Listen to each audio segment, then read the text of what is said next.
be lagging a little. Oh, there we go. That's okay. Um,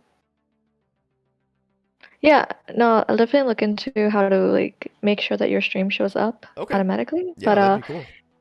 I think it might be just be limited by Discord's coding on the end. We'll Yeah, see. that's fine. I mean, I know there is a way to do that, because that's the case in several other like Discords that I'm in. That happens for, several people who are there, but I don't have any idea how to do it.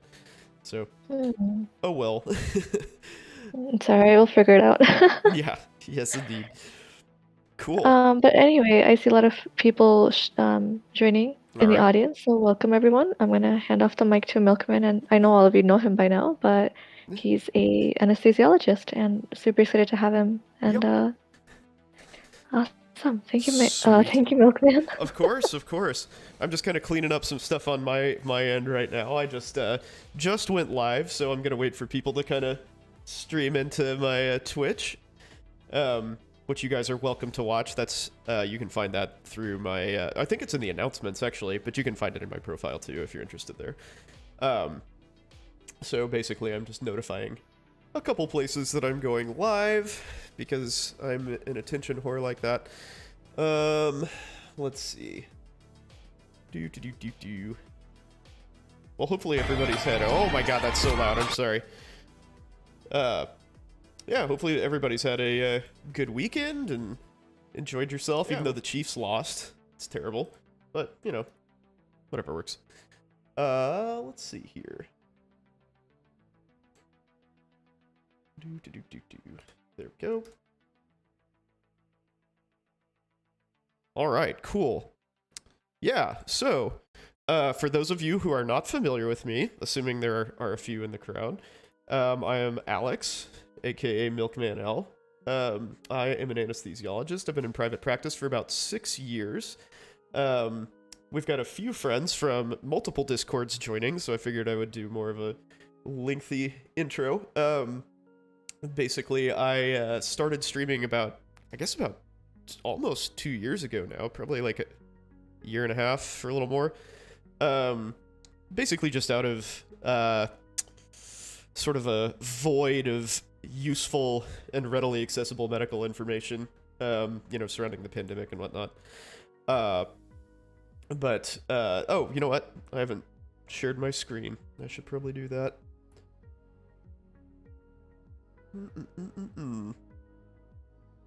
Or maybe I can't do that. Can I not do that here?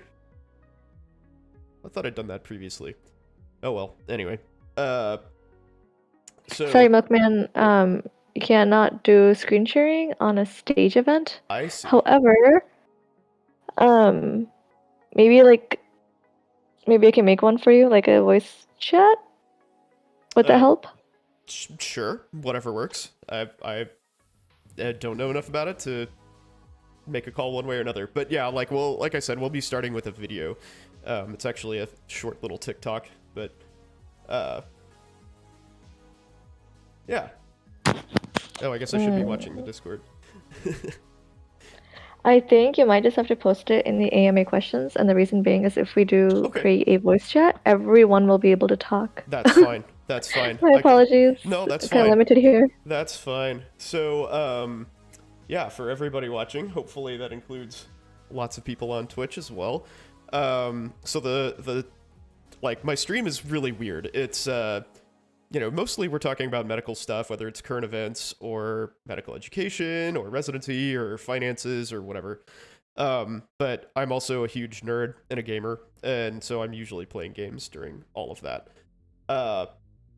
So I try to keep up with like tech news and whatnot, but so before we get started, I just want to shout out to Amaranth, and and nobody knows who she is, she's basically, I think she's the most popular like hot tub streamer on Twitch, and basically has like an OnlyFans and all of that sort of stuff, and has sort of leveraged all of that into being a huge entrepreneur. And it came out today that she's a victim of domestic abuse, so that sucks. And if for whatever reason, Amaranth, you see this, you deserve better, and screw that guy. So that's really all I have to say about that. Anyway, The idea behind this stream is we're talking about social media and internet awareness and safety, because those are really, really, really important things for everybody these days, especially in medicine, since everything is so competitive.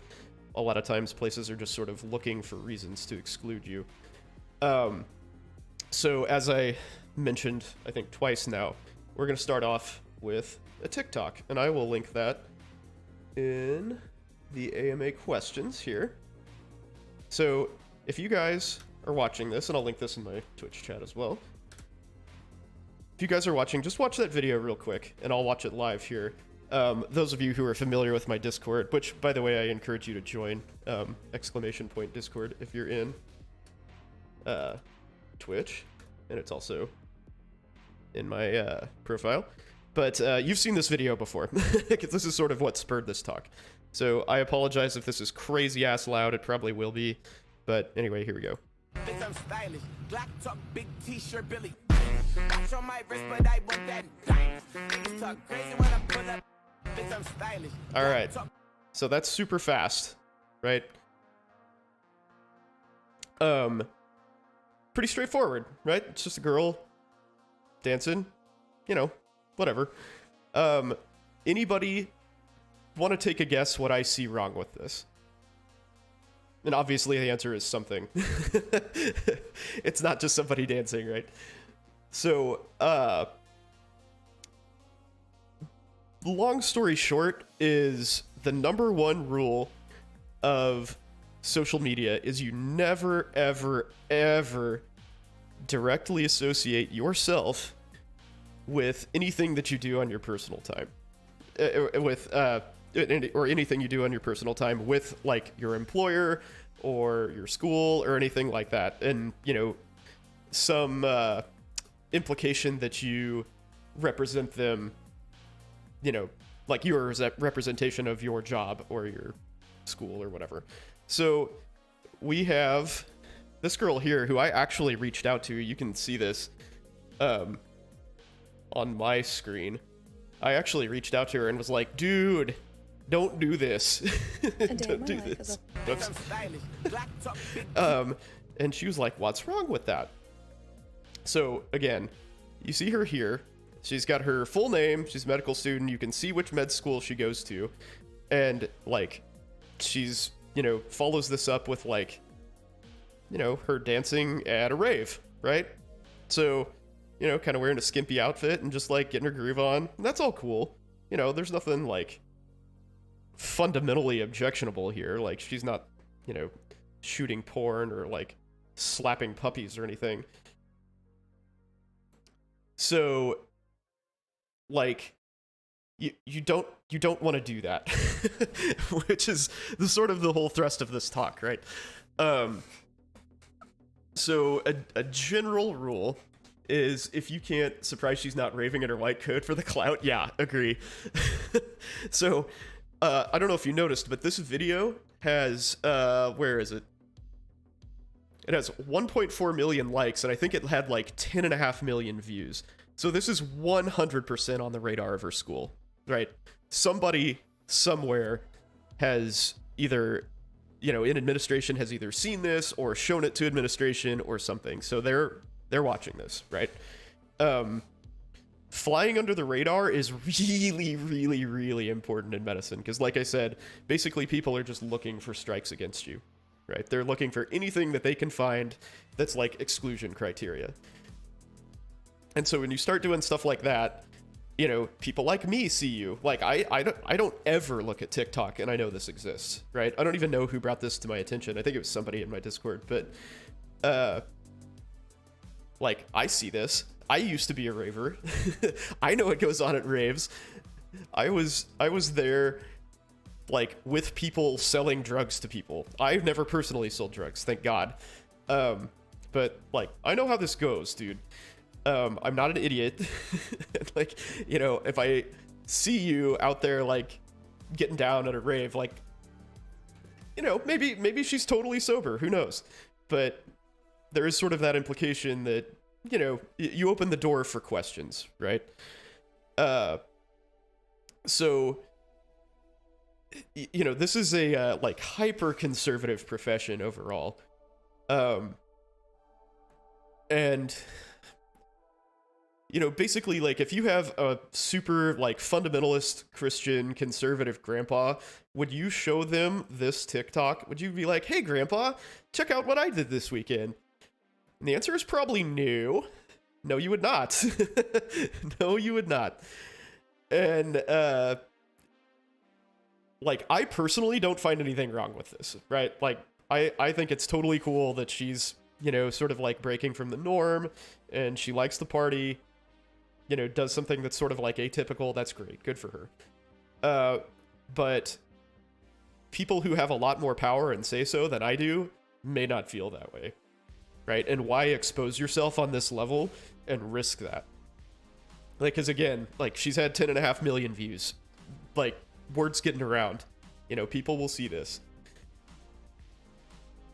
So, I mean, like I said, this is a pretty fundamental error in my view. And I told her, let's see, whoops, not report.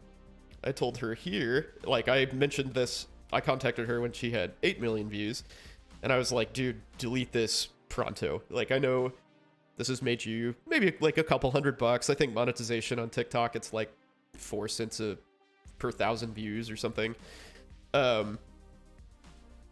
You know, so she's maybe made like $300-400 from this, but like, is that worth it? You know, is it worth taking the chance that somebody's gonna see that and be like, you know, maybe not. Maybe we'll rank her slightly lower when she gets to residency interviews. I just like, I don't understand that move, and here's why that's so bad. So when you're a student, you are nothing. You have no clout. You have no recourse if somebody just like cuts the cord. You know, you have no skills. You're the pick of the litter, bitches. God. Anyway, yeah, like you can't do anything. You know, if you finish 3 years of med school, you just have a couple $100,000 of debt and nothing to show for it, right? Like, if you don't get that degree, it's totally useless. It's totally wasted time and money. Even residency is still sort of the same deal, but at least you can, like, you know, there are things you can do if you just have an MD. But man, if you're a student, you're sunk. You know, and I think it's pretty... Hey, Cockroach Princess, what's up?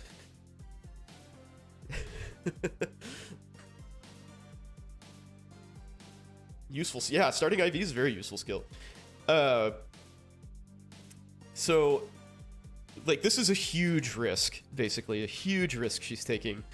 And, you know, a lot of what I'm saying tonight is kind of like, do as I say, not as I do, because clearly you know, this footprint is, my footprint's very small. Like, I do have a social media presence, but it's, you know, negligible. Like, at most, at the very freaking most, like, a couple hundred people will see this.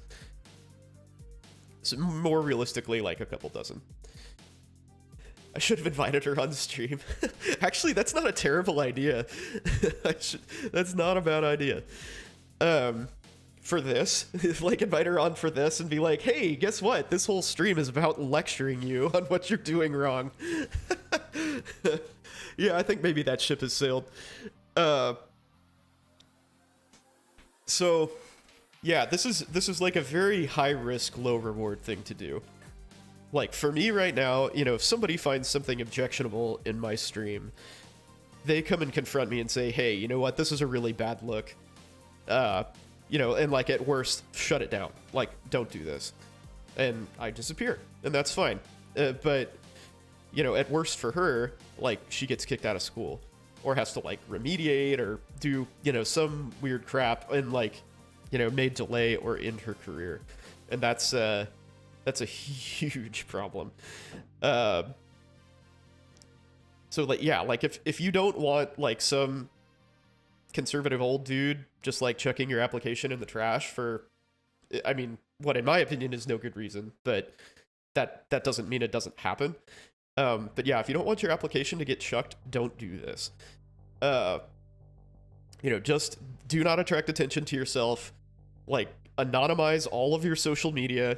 Like, she had her full name here, which, you know, is still prominently displayed on her most popular video, which is a huge mistake in my mind. But in any event, don't do that.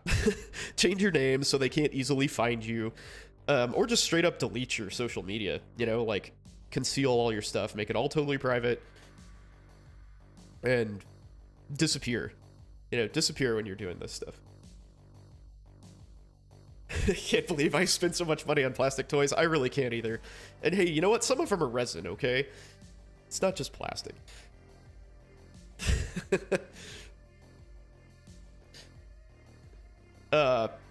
Yeah, so basically you just want to be invisible, like I said. You want to disappear. You don't want to give people a reason to exclude you and cut you out.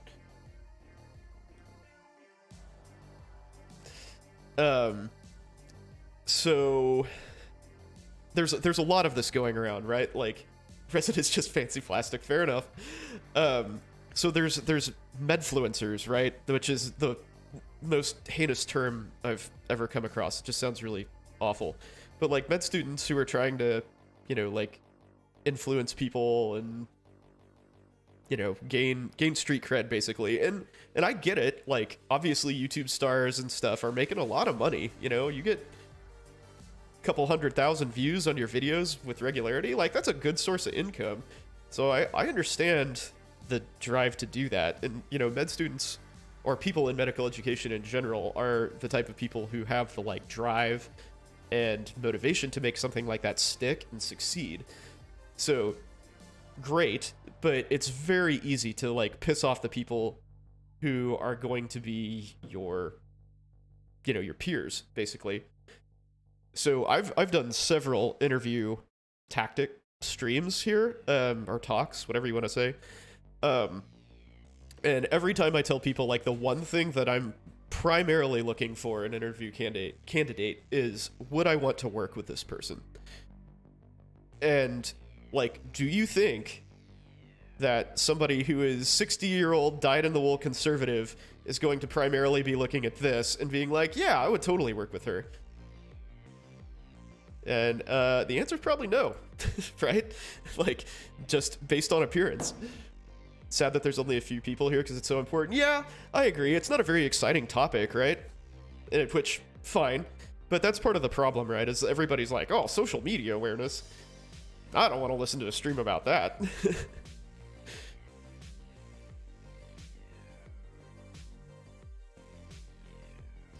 Ah, yes, so easily findable through Google search. Yes, this is a fantastic transition.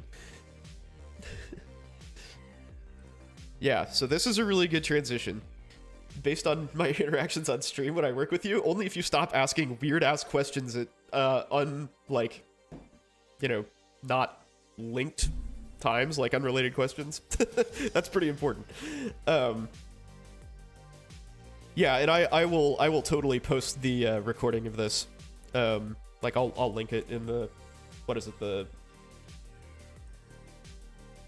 I forgot what it's called, like the helpful information stuff.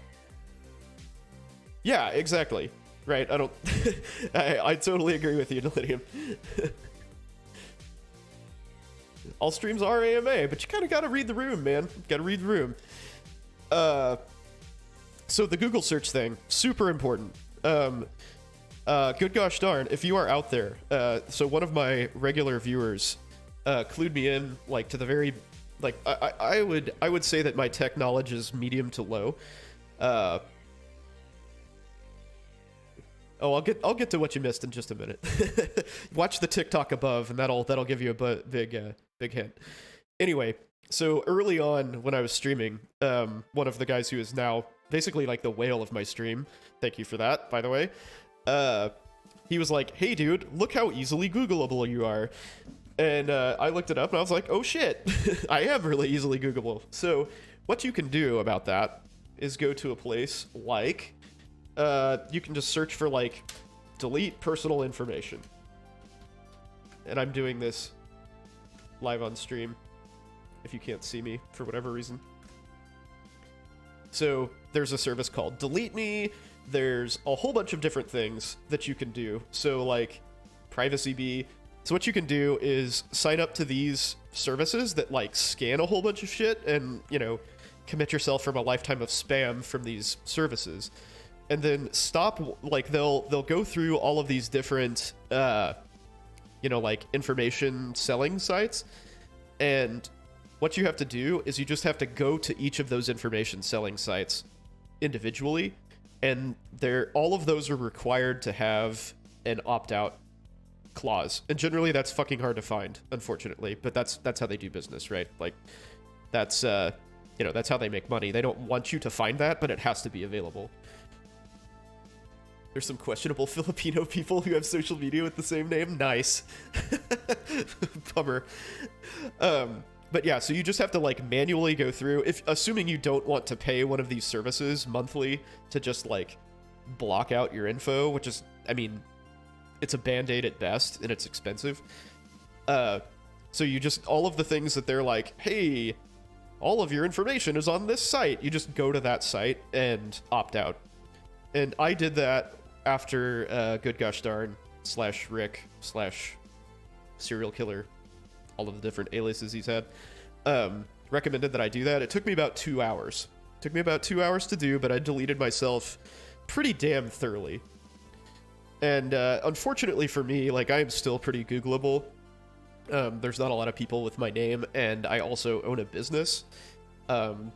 So it's sort of hard to like erase myself permanently, but you guys absolutely can do it, right? You can do that, no problem.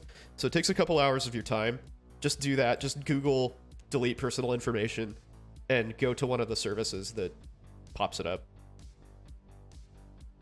His name's not Rick. It was in Discord for a long time. Damn it. But yeah, that's super important, right? Because,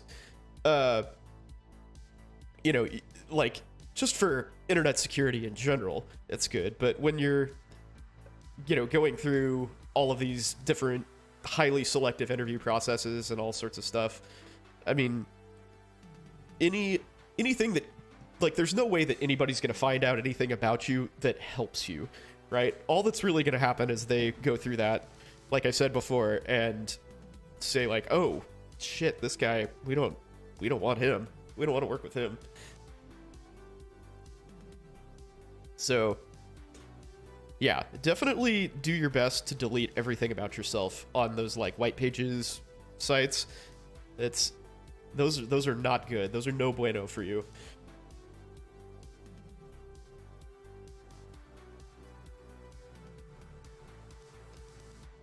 Oh, excuse me.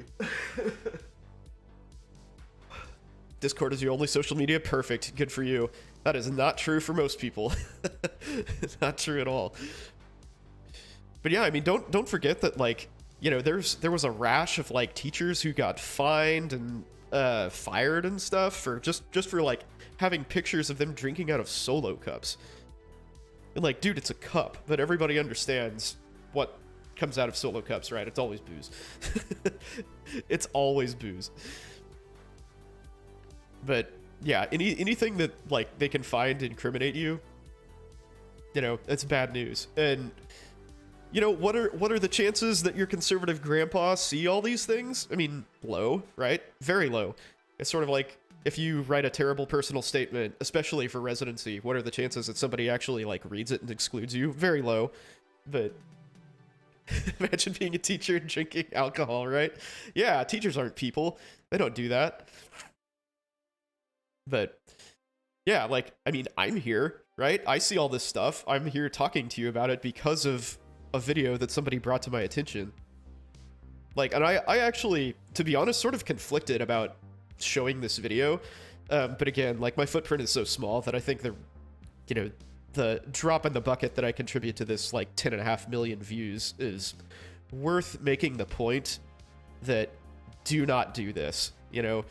Like, even if you're going to post some sort of, like, you know, potentially questionable stuff, dude, do not associate yourself with your school or your residency program on a direct basis like that, especially with your full name, like, on your white coat.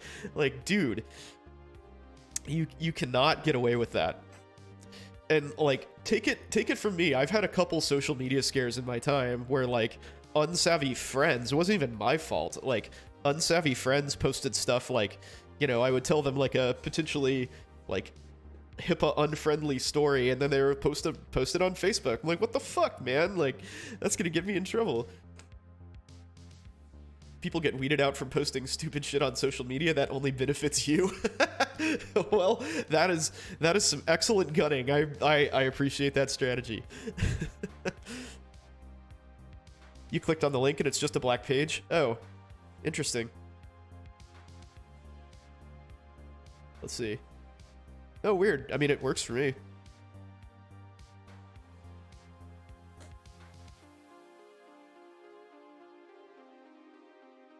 I wonder if she made it private and it's like only people who can. Well, no, probably not, because it's gotten like 2 million views since I commented on it like 2 weeks ago. Probably not. But yeah, here I'm playing it on my Twitch if you're watching.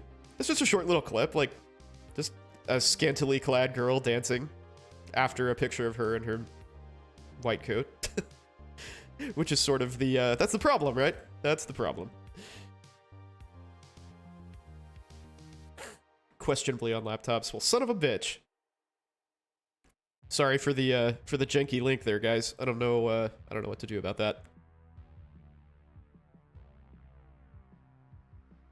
But yeah, it's basically just a girl who's a med student, like wearing her white coat, and then it like cuts to a scene of her like dancing at a rave in basically like a bikini. I mean, like again, there's nothing like strictly objectionable here. It's just like the message that you send, you know, is like, I do this during the day and then this at night. I represent my school. And they probably aren't going to like that. They probably are not going to like that too much.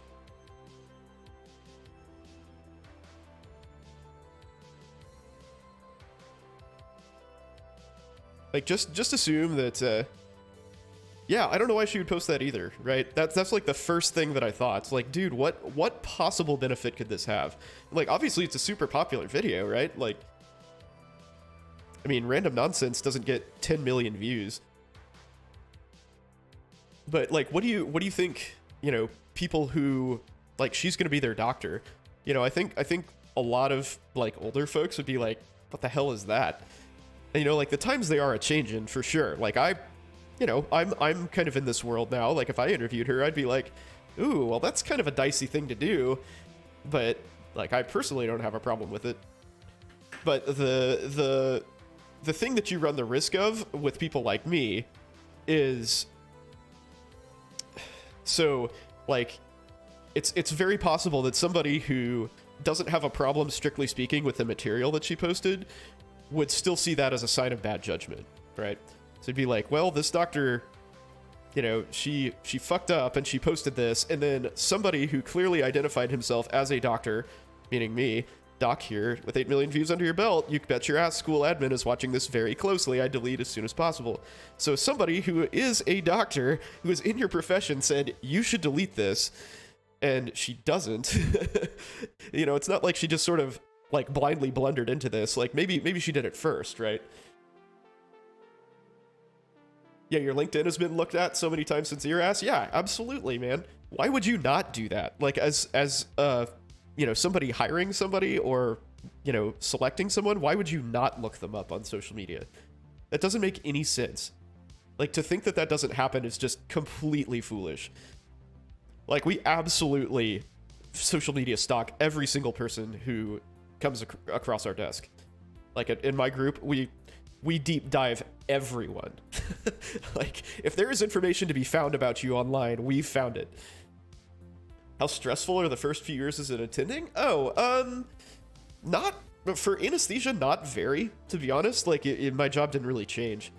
Well, okay, let me back that up a bit. So, anesthesia is very different in private practice because most of what you do is management. So that was extremely different because I got no experience doing that during residency. So it was different, but it was pretty easy to handle because I was used to like high volumes of patients and stuff. I mean, I would say awesome. It's awesome. It's so much better than residency that, like, even if you have a terrible job that works you to the bone, it can't be worse. At least you're getting paid for getting crushed. What should you do at this point? You're third year pre-med with above average grades, no extracurriculars. Consider going EMT. Yeah, I mean, EMT is like, it's very like cliche, I feel like, but it's awesome experience. It's really, really useful to you. So I mean, if you're interested in doing that, I wouldn't do EMT solely for clinical experience, but if you think you'd like that, then hell yeah, go for it. That's great. Some residencies have a transition to practice where you act as an attending. Yeah, some do. And I think that's becoming more common, like, as places sort of like realize that's a necessity. Because I mean, I finished my last day of residency on a Thursday, and I started working on a Friday, and just like, you know, totally flipped the script on what I was doing. You know, I'm like getting bossed around and doing these like massive ass cases, and then the next day I'm managing 4 operating rooms. New generations are pushing to have the stigma removed. Yeah, so yeah, the stigma of like not being totally professional. So here's how I kind of look at that, right? So I personally believe that marijuana should be legal, right? I think it should be a legal drug. Like, enforce it, you know, with like driving under intoxication laws that already exist. You know, tax the shit out of it, because as soon as Monsanto and like Amgen get a hold of it, like, of course they're going to be growing billions and billions of dollars of weed. It'll be a huge cash crop. But regardless of how I feel, weed is still illegal, right? That doesn't, like, I can be as passionate about this as I want, but it's still illegal. If I get busted with it, I'm going to jail, I'm losing my medical license, you know, all of this shit's gonna go down. Like, that doesn't, whether that's right or wrong, it doesn't matter, because that's how it is. So whether it's right or wrong that she might, you know, our friend Julia up here might get excluded because she's dancing in a skimpy outfit, whether that's right or wrong, it still happens. I mean, sorry. Like, maybe things will change, but right now that happens all the time, dude.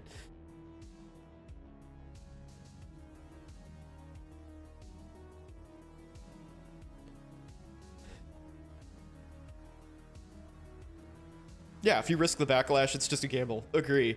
And like, you have so much to lose. Like I mentioned earlier, you have so much to lose as a med student, because you can't do anything with partial med school completion. That's useless. It's useless education. It's debt wasted. A lot of debt wasted.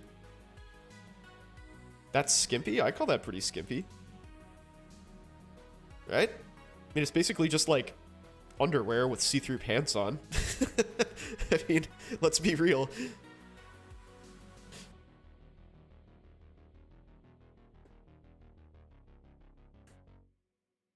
Interested in going to emergency? Yeah, if you're interested in going to emergency, EMT is awesome. Super useful.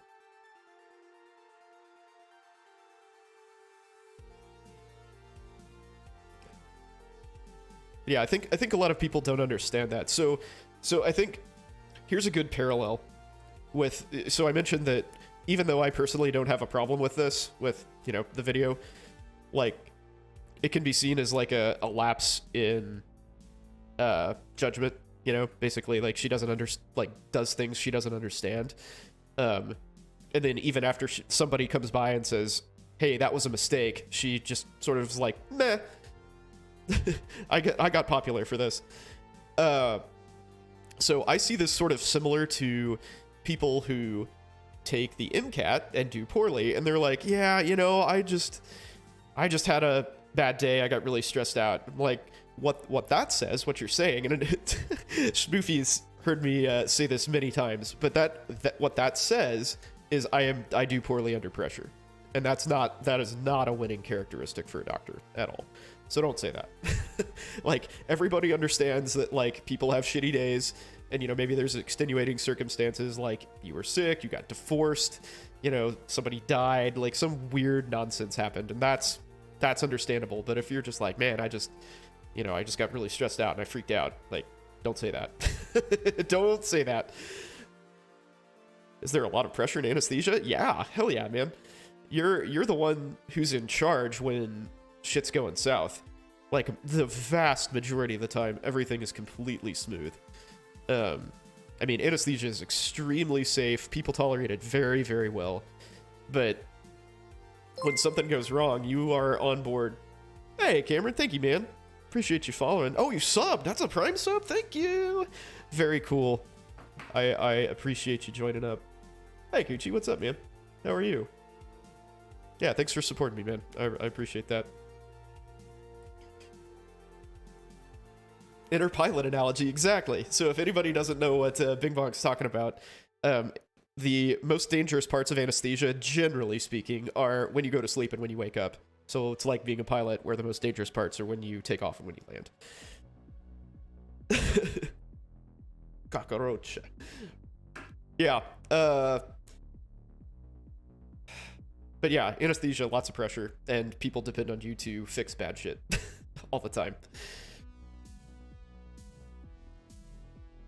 Oh, this thing's still playing in the background. Jesus, maybe I should pause this. I'm giving her like 2 hours worth of views, guys. Just spreading that reach, right? It's just gonna pop up on more people's feeds.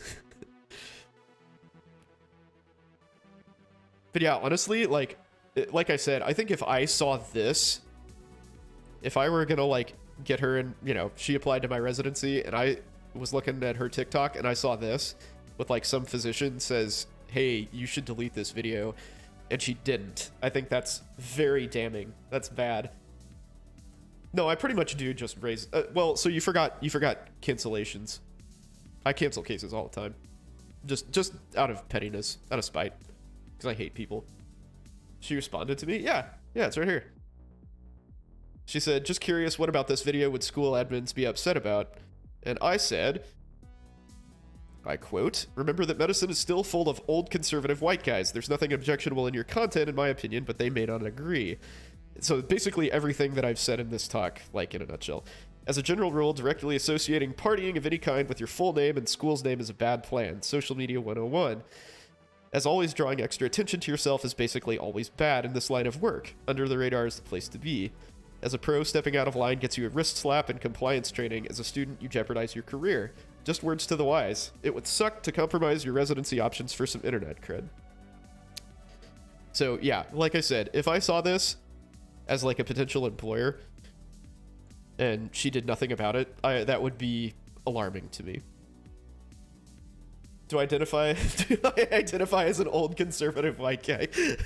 I'm getting there. I'm getting there real quick. Slowly becoming one. It's my fate, man. It's my inevitable fate. Hey, Snipers, what's up, dude? Thank you for the sub. I appreciate that. Very nice of you. Very kind.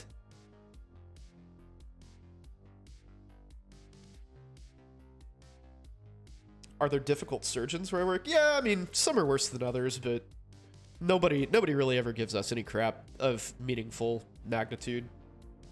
I think that's, you know, that exists. Difficult people exist all over the place, and medicine definitely attracts more than most, I would say. But that sort of ties into what we're talking about, right? Like, you get a lot of like these weird, stodgy old people who are just so set in their ways that they see, you know, med students flipping around with pink clothes on, and they're like, nah, nah. Like, you know, don't even look twice. You've got 2,000 other applicants. Doesn't matter, right? You got applicants coming out your ears. What's wrong with pink clothes? Well, I mean, when they're these pink clothes.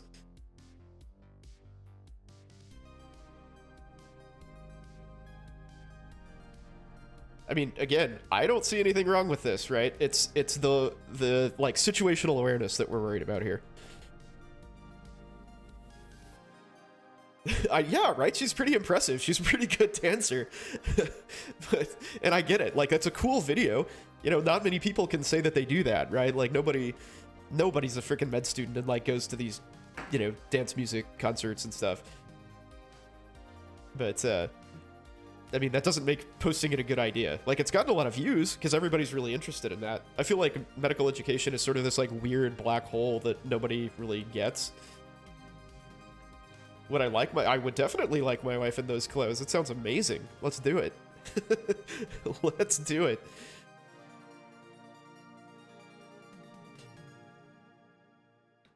But yeah, I mean, it's just very important to like understand the situation that you're in. Very, very important. And, you know, realistically, is anything bad going to happen from this? Probably not. You know, probably not. But, again, it puts you on the radar. Puts you on the radar, and that is not a place you want to be. But there are, as alluded to earlier, there are much more egregious examples of, you know, people posting stuff on social media and just, like, expecting it to be okay. So, like, if any of you have ever watched my stream, like, like I said, I am Googleable. You can find me fairly easily, despite my efforts to, like, eliminate myself from white pages and stuff. It's just kind of how it is. Once you get a whole bunch of, like, you know, public registry stuff going on, it's pretty tough to duck. But,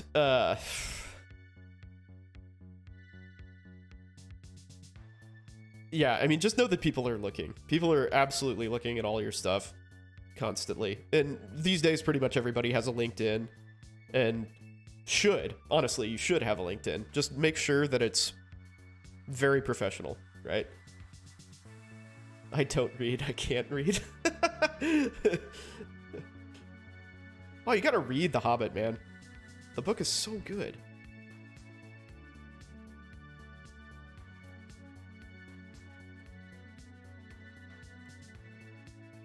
Med schools are gonna be checking your credit scores, dude. Honestly, like, I mean, they do if you're getting loans through them. They already do, man. They already do.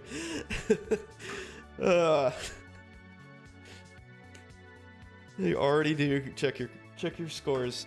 It's crazy. It's freaking ridiculous.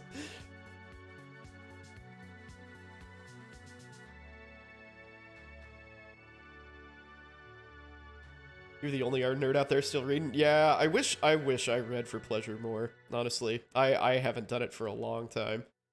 It's really tough to carve out time for that.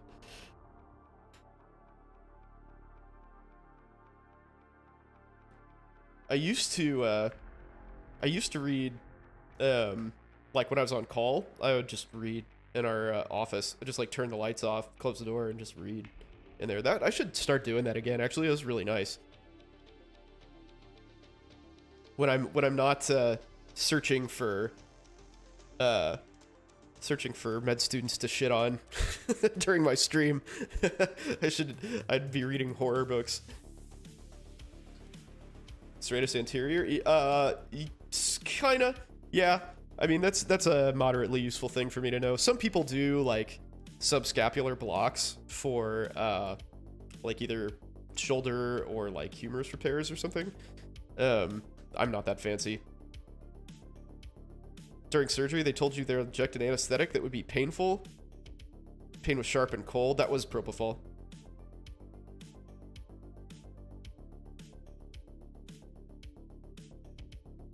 Everything I said went straight over your head. Oh no. Oh, talking about the blocks. Yeah, somebody in Twitch chat was asking about like innervations of a muscle, and you can injure the nerve that goes to it. What's the long thoracic, right? You can injure the long thoracic nerve if you do like a block around somebody's scapula. And a block, a nerve block is basically you inject a bunch of local anesthetic next to a nerve. So like the idea is you like selectively numb an arm, like somebody's arm or something. I was dealing with the new responsibility of being an attending after residency. Not really any different, honestly. Not a whole lot different. In a lot of ways, it was easier. Am I good with the brachial plexus? Pretty good. Yeah, the brachial plexus I actually use all the time. Because we do, like, interscalene and supraclavicular blocks.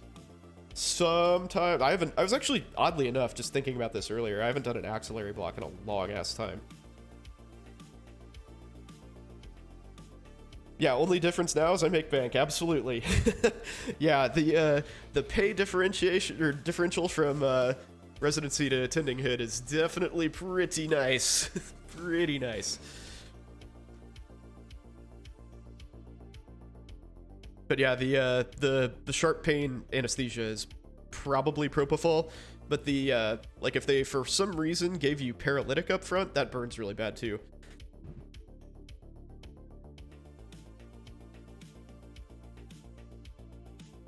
When I make a diagram of the brachial plexus, how do I use the drawing to figure out the nerve input to the thoracodorsal nerve? I mean, you just see where it comes off, right?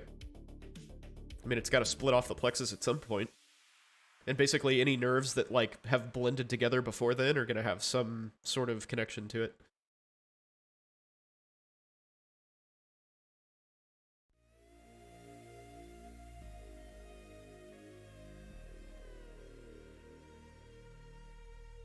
Does that make sense? Well, here, let's look at the brachial plexus. Let's do that.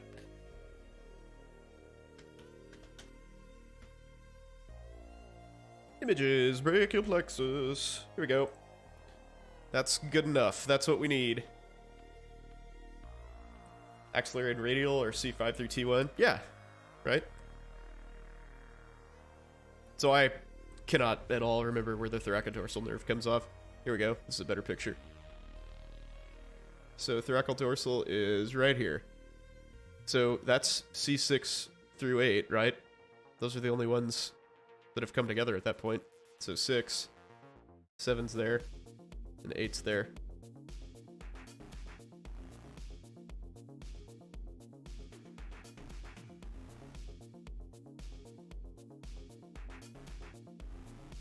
I mean, that makes sense to me, right? And you know it's C6 through 8, there's C6. So it comes down here.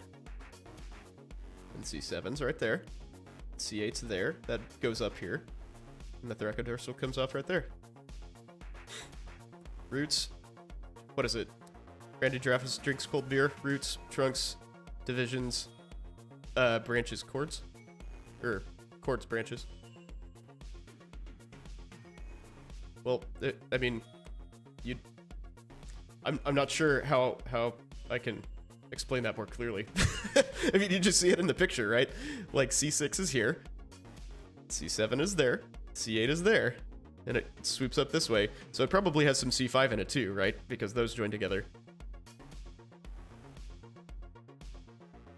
So T1 joins C8 after C8 departs, generally. But there's lots of variation there. Hey, Perplexed Alien, what's up? How are you? Are paralytics always used as part of general anesthesia? No, they are not. Not always. Especially with, like, little kids. It's pretty common to not use any paralytic. It really just sort of makes things easier for a lot of surgeries. Like, because it makes their vocal cords just, like, rest open. And it's easier to put a breathing tube through them. That's it. There are a lot of surgeries that, like, require paralysis, though. Like muscle repairs sometimes, or, like, neurosurgery, you know, where, like, if the patient moves, it's disastrous. Heart surgery, stuff like that. Did I enjoy med school? I would say overall, yes. Yeah, I had a pretty good time in med school. It's freaking hard. It's a huge life change. But yeah, it's tough. But yes, I did enjoy med school. I kind of figured it out pretty quickly, though. Fortunately, like I figured out that going to class was a huge waste of my time. Took about 6 months, but after I did that and I like studied at home, I had so much more free time. I did better on tests. Yes, med school is terrible and wonderful. I agree with that. Around test time, it's very stressful. Sometimes it sucks on rotations when you have an attending who's just, you know, up your butt for some reason. And again, this sort of circles back to like everything that we've been talking about tonight. Like sometimes people are just looking for a reason to like axe you, you know? Like if they don't like you for whatever reason, which totally happens because there's some weird ass personalities in medicine. Like if they just like want to look you up and they see, hey, this person's a raver, like don't want him, don't want to be around him, then you're just done.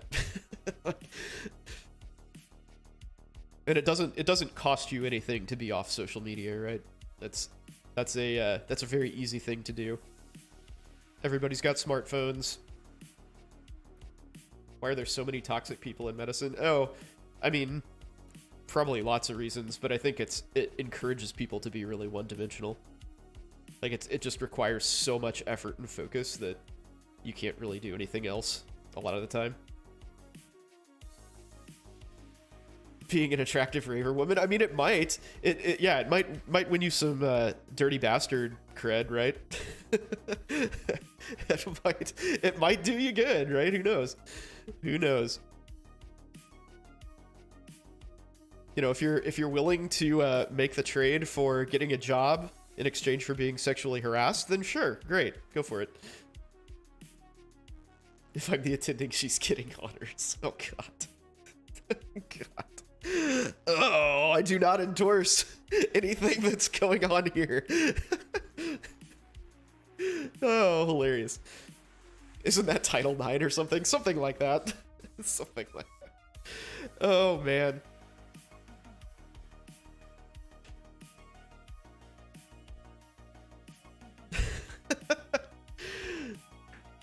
But yeah, you gotta understand your audience, man. You gotta understand your audience. And yeah, like I said, like I have sort of been in potentially sticky situations, like just because of friends, like people posting stuff about me.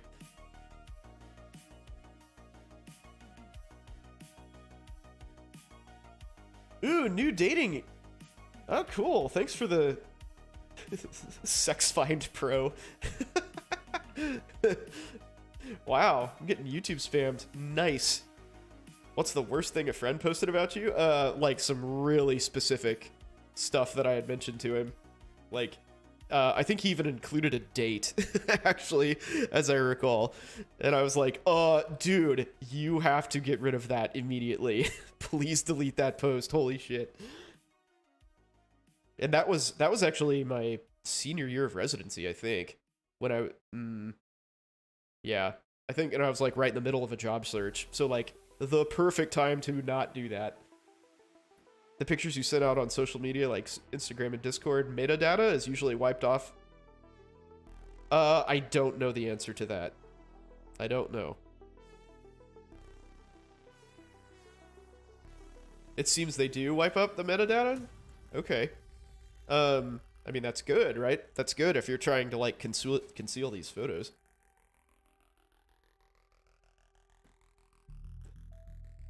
You go into derm from internal med? No, you cannot.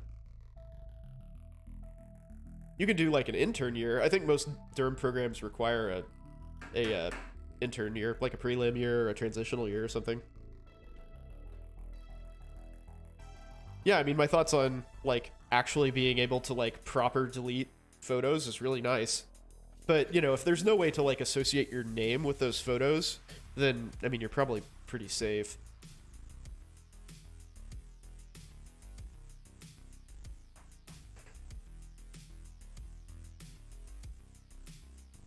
Derm to derm. Yes, exactly. I love that for you. Well, I mean, you just have to do what everybody else does, man.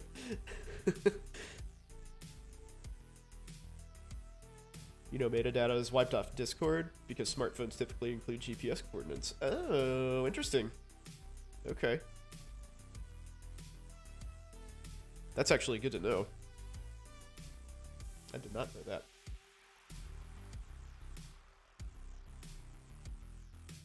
Yeah, become an NP and open a Fed spot. That is not much different, honestly, unfortunately. I know lots of NPs who do that. It's just like a huge, you know, Botox mill, basically. Anesthesia, bad idea. So, somebody with anxiety? So, I feel like it's sort of a polarizing specialty, right? You kind of have to either be, like, super chill or incredibly anal to do anesthesia. So I think you'd probably be okay. Because, the anxiety thing sort of, like, gets beaten out of you. To some extent. I mean, you know, you just sort of get a higher tolerance for all the crazy nonsense that goes on. But, yeah, I mean, like, give it a shot, right? Like, do a rotation in it, see if you like it. or like when you're doing your surgery rotation, like sort of observe what's going on. Like I said, most of the time it's fine, and there are definitely some people who cope with like intense situations better than others. But yeah. So yeah, okay. So moral of the story: delete all your shit online, like all of the, private information, or excuse me, public information off of these like white pages sites. That's very important. Takes you a couple hours, easy to do, but it does require a little bit of legwork. And don't tell us what to do. Okay, man, hey, whatever. I tried to tell our friend Julia what to do, and she did not listen. She did not listen to me. Is it a pecan pie? Yes, it is a pecan pie, and I am very happy about it, right? Very happy about the pecan pie. Pecan pie is freaking delicious. You're also happy about it. You know what is amazing? Is pecan pie from Costco. Do you guys have Costco nearby? Because if you do, you should buy a pecan pie from them. It is freaking good. It's really good, and it's like $7 for like a 13-inch pie or something. I'm pretty sure you can't even buy enough pecans to make that pie for $7. What is Costco? Oh, sweet summer child. Oh my goodness. Would I consider myself a short king? Yes. Dude, it is so big. It is so big. Hey, Benzium, what's up? Discover offers a service where they automatically delete your data off popular white pages? Yeah, absolutely. So those are good, but you have to pay for them. That's really good to know, though.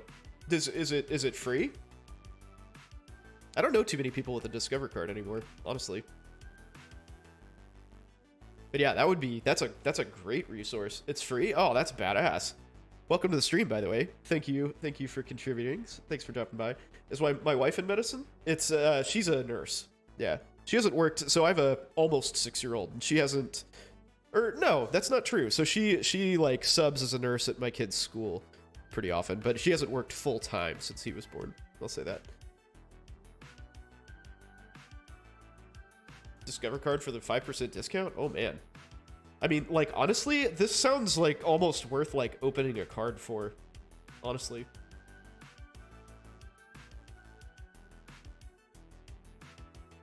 Like that's kind of a big deal, dude. Like to have some sort of like institutional backing for this, like they'll definitely like deep dive for you, I'm sure. My wife doesn't have to work. No, she does not, which is awesome. That's super badass. Well, so let me correct that. She does not have to be employed. She probably works harder now than she did like when she had a job, to be honest. Like being a stay-at-home mom is fucking hard. Does nursing school pay well? Oh, does school nursing pay well? No. No, it doesn't. She mostly does it for something to do and to kind of get out. She likes being involved with my kid, so. Do I wish I had a 2-physician income household? I mean, that'd be awesome, but it would also raise a whole bunch of complications, right? Because my schedule is crazy, so childcare would be a challenge. I mean, hell yeah, it'd be nice to make literally double what I make. Like, we live pretty well, and making twice that would be bomb. But hey, Addy, what's up, man? Welcome back. I'm glad you could join us. Yeah, I mean, more money is always better. Have I seen more plates, more dates video on how to build a Death Star delts in 60 seconds? Would I be interested in building Death Star delts? I already have Death Star delts, man. You can't tell, but I'm doing Kegels as we speak. Oh yeah, feel free to link the Discover service. Please don't give people in my chat a virus. Did I have time? Did I have time for hobbies and residency? Not really. Residency is hard, dude. I tried, but not with much success. I would say I probably worked like mid-60s hours during residency and then had to study a lot. So I was the first class that took, trying think of a way to explain this. So historically, anesthesia had 2 board exams. There was a written exam and an oral exam. Now there are 2 written exams and basically 2 oral exams. So I was the first class that took 2 written exams. And so I was like constantly studying for stuff. I had no idea what was going on. And yeah, like we had no idea what we were studying for. We were just like studying stuff. So that was like super stressful, and that was my first anesthesia year. And so like my second year of residency. And like my first year of residency, I was working way longer because internal medicine is dog shit and very inefficient. And it's like super difficult to keep up with all your studies when you're working that way. Oral exams sound hot. They are the exact opposite of hot, my friend. How do you Kegel exercise? You just like squeeze the muscles that make you stop peeing. There you go. How do women orgasm from squeezing their legs together? I don't know, but I want to learn. That sounds pretty great. Also messy, but great.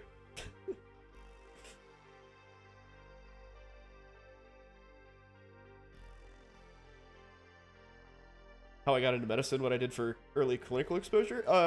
Yeah, actually. What would be... I mean, I guess I can just tell you. I don't think I have any of that stuff in a bio per se. By the way, you guys should... If you have, like, questions, join that. That's my... Like, that's our community Discord, so... Didn't realize there was an AMA. Yeah, we kind of finished talking about social media awareness. It's not the biggest... you know, topic, honestly. It's pretty straightforward. Just delete all your stuff. Don't do stupid shit. Don't post things that you wouldn't want your conservative grandpa to see. But welcome to the now AMA. Used to be talking about raver med school girls dancing like this. Yep, there she goes. Splits. Boom. Pulls the boobs together. Life is good. Right. What about an OnlyFans not showing your face? I mean, honestly, like, why not, dude? Would I be remarry if... Jesus, you're relentless. Probably not, honestly. Probably not. Did I enjoy the OR environment as a third year? I liked the environment a lot. I considered surgery for sure, but I found it to be a very toxic environment. So surgery, I cut surgery out of my list of options pretty quickly, or at least general surgery. Yeah, so to answer the getting into medicine thing, it was kind of haphazard, to be honest. I did pretty much everything wrong in terms of like applying to and getting into med school, which is part of why I do this stream, by the way, because everything that I did was so ass backwards and terrible, and it made my life so much more difficult. So I didn't know what the MCAT was until like 2 months before I took it. I was split between going into like pharmacy, some sort of research, astrophysics, yes, really, like all sorts of different like random science stuff. I had no clue what I was doing, and I was like, you know, I kind of like the whole like medicine combo of like guaranteed income and, you know, like respect and cool job and all sorts of stuff. So I was like, oh, I'll just apply to med school, and so I did, and got my ass handed to me. I got one interview, I got waitlisted, and like didn't get a position, and I mean, it only took me one time, thank God, but like my grades were terrible because I was a physics major. Like I did well in physics, but you know, the numbers look bad. So like I'd always been interested in like everything science. Clinical exposure wise, I was a pharmacy tech, which was awesome. And just coincidentally, a lot of my friends' parents and my parents' friends were anesthesiologists, and I shadowed them, and I was like, holy shit, that's cool. It's a cool job. Yeah, random science stuff, exactly, right?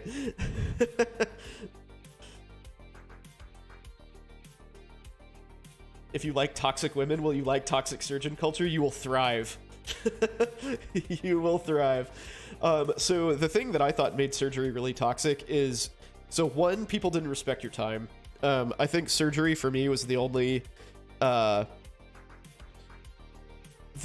time where I was like kept around as a med student with nothing to do. Every other rotation, they were like, okay, you're done, go home. Like, you can get out of here. In surgery, they just like kept us around. And like like I said, I was legit interested in surgery and would like ask questions and try to like get involved. And then they would just like pimp me in response. I'd be like, well, I don't know. What is that? What are we doing right now? I'm like, dude, I don't freaking know. That's why I asked you. Like, can you just tell me? They'd be like, well, I think you need to do some reading tonight. Like, well, we're right here in this 4-hour surgery. Maybe we can just discuss it. You can tell me about this instead. Like, I'm an adult. I'm clearly a pretty smart person. I'm a med student. Like, I made it here. I'm interested in this. I'm asking you a question. Like, I'm engaged enough to be curious about what's going on. Maybe you should just not bash my head into the ground for it. And so that's what's toxic. And yes, the people. The short answer is the people in surgery. Totally agree.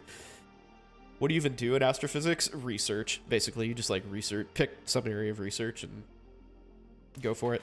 Actually, a dude in my class discovered what at the time was the most distant object ever observed.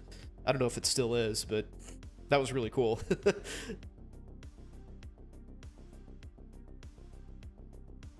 Oh, you just did the Discover Privacy feature? Nice. Hey, Benzium, thank you for that, by the way. Thank you for that resource. That was really cool. Definitely appreciate that. Like, I'm honestly strongly considering getting a Discover card just for that. I don't know if Visa offers that. Let's see. Oh, sorry, I missed a couple questions. Do doctors actually get respect anymore? Yes and no. sort of varies. And I was a retail tech. I was at a CVS. So I feel like anesthesia gets respect for sure. Like, you kind of get like jokingly shit on, but everybody turns to you to like fix problems. So yes. If I had to do it over again, would I do anesthesia assistant instead of med school? Maybe. I would think real hard about that. Like, if I had known about anesthesia assistant school in high school, I probably would have done that. Because I could have graduated college in 2 years. Like, can you imagine freaking making $200,000 when you're like 22 years old? That's just nuts.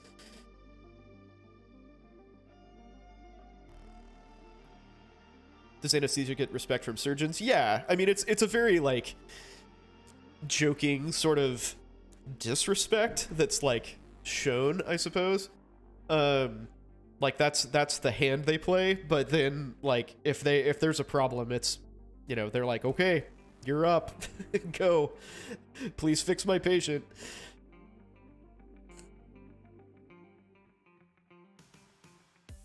But yeah, surgeons do definitely have issues with, like, control issues and personal interaction problems.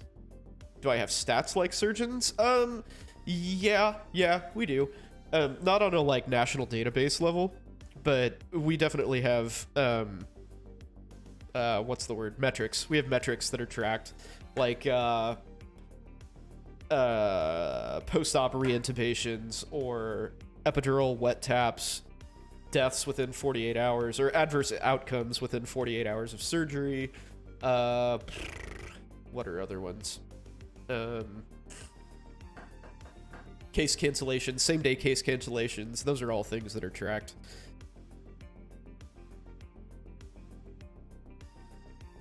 Yeah, and we review most of those. Like, we have an M&M every month. Yeah, I think it's every month, where we just kind of, like, go over all those cases. And usually it's no big deal. Why is same-day cancellations bad? It's just, I mean, it sucks for the patient, right? Like, it's bad for the schedule. So the OR is the most profitable place in the hospital, basically, without exception. Do pharmacy techs and hospitals interact with surgeons frequently? Not really. They pretty much, like, drop off meds, and that's about it. Sometimes... oh no, but that would just be pharmacists. I was gonna say they round with teams, but it's just the pharmacist.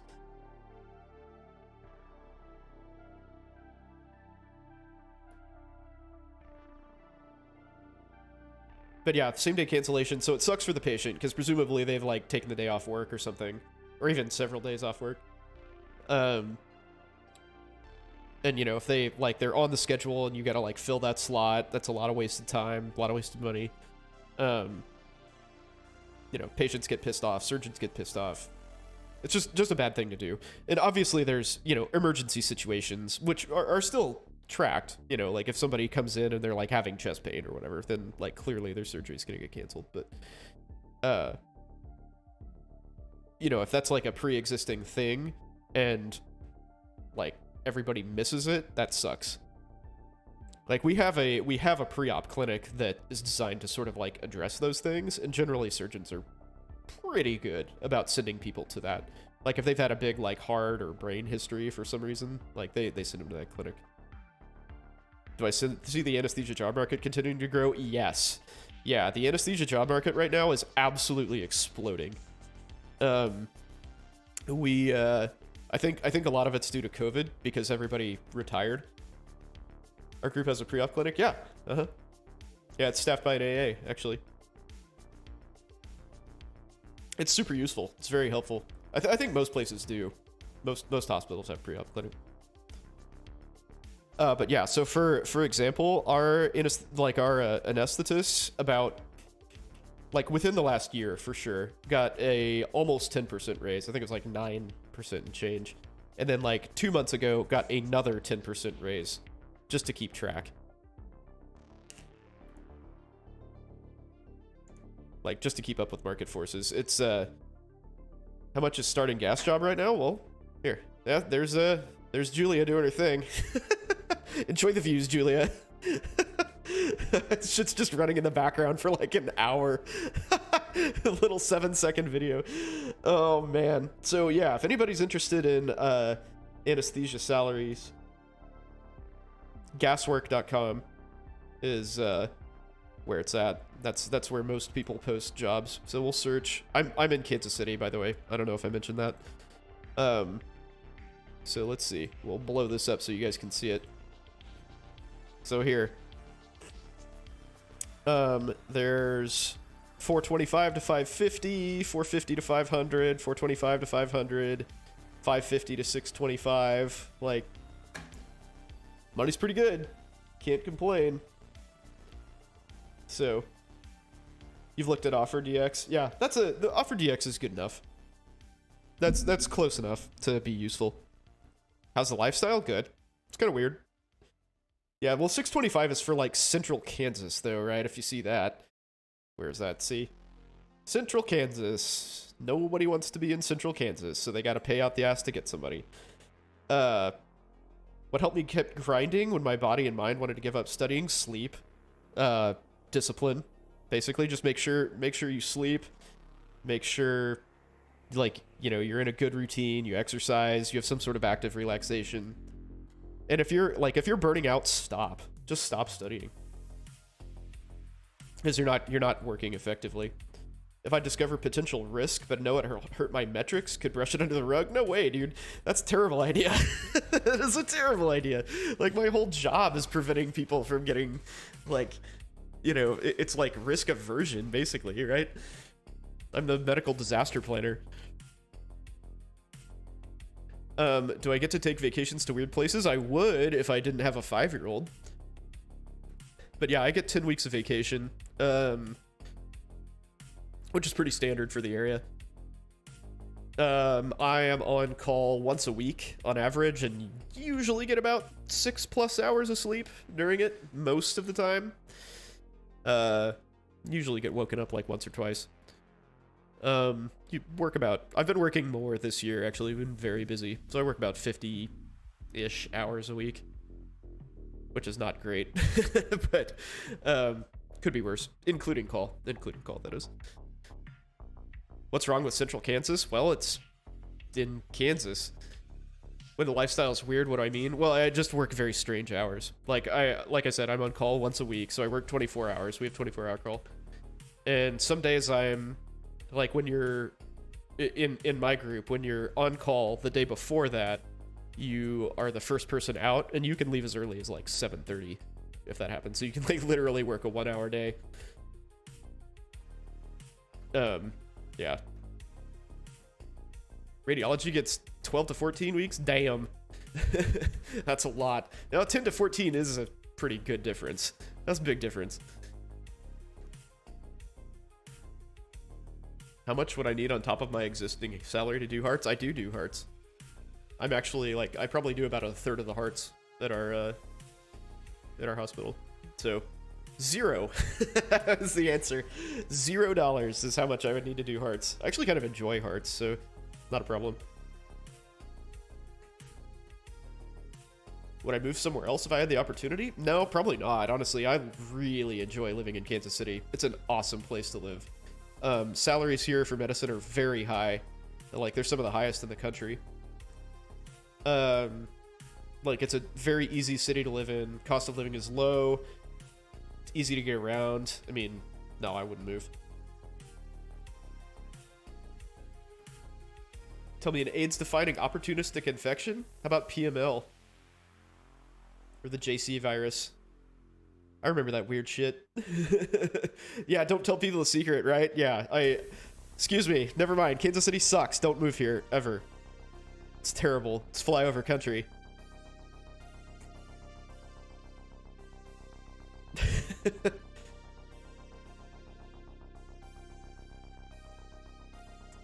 Oh yeah, pneumocystis pneumonia. Yeah, I forgot about that. Did I do well on the steps? Yeah, I did. God, what were my scores? Why do I not remember this? I'm gonna say I got like a 230 something on step 1, and like I was like 70th percentile on both, as I recall. So I didn't like crush it, but I did pretty well. Well enough for anesthesia.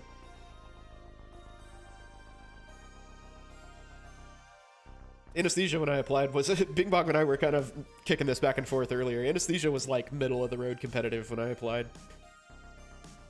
Is it worth getting a job as a hospital pharmacy tech and an EMT?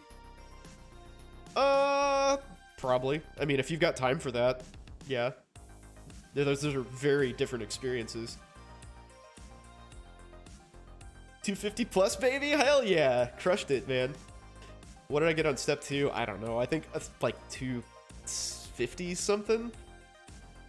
I don't remember. I did a lot. Like, my score was way higher on step 2, but I think the percentile was pretty similar. Still like 80th percentile or something.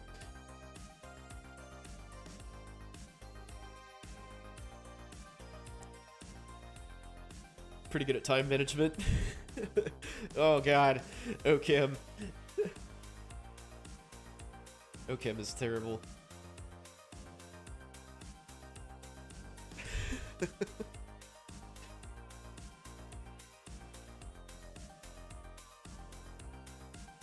Yeah, I don't miss that. Don't miss those days at all. Goodness. Yeah, but you trade all of that for maintenance of certification exams, which is great too. I need to get into that, actually. Oh.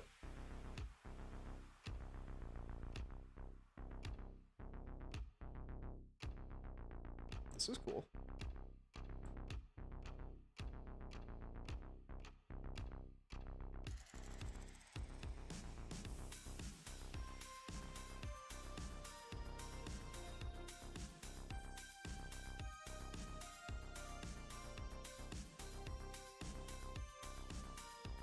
Old medical terminology book upside down. While wearing big scrubs. Oh god. Fig scrubs.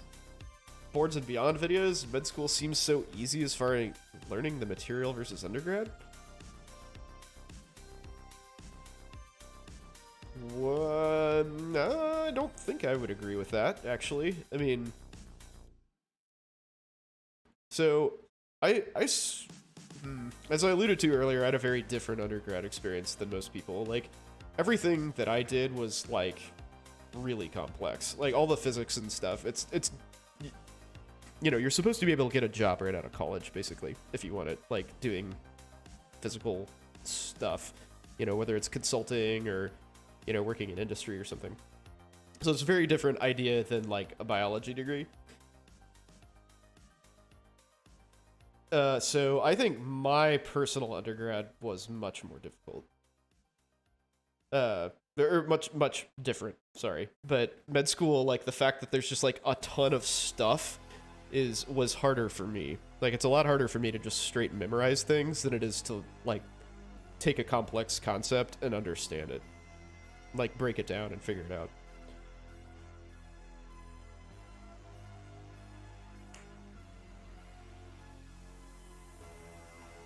But that's, you know, that's just me. Maybe, like, I'm sure there are plenty of other people who would much rather, like, burn through memorization stuff, and that's way easier than, you know, trying to figure out a, you know, quantum physics problem or whatever.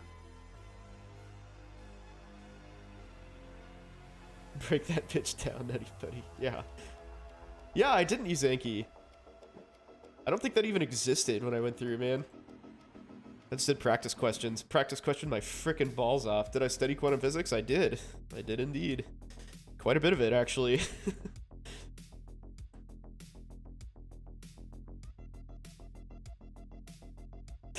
Well, I'm sorry to trigger you. How do you pronounce it? I don't know. Yeah, Inky, right? Onky? Oh, you guys are killing me. Inky?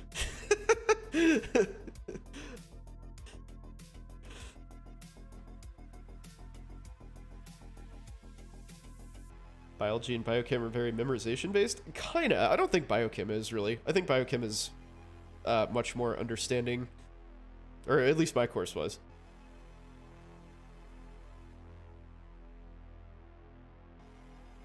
Have I heard of the OR theory of consciousness? No. I have no idea. Biochem is ass. Biochem is my whole job, dude. That's all I do. That's all I do is biochem all day long.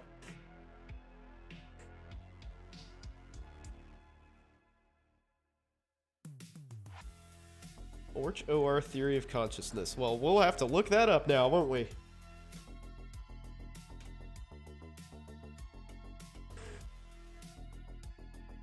Consciousness to quantum computations and microtubules inside brain neurons. Well, that's some fancy shit.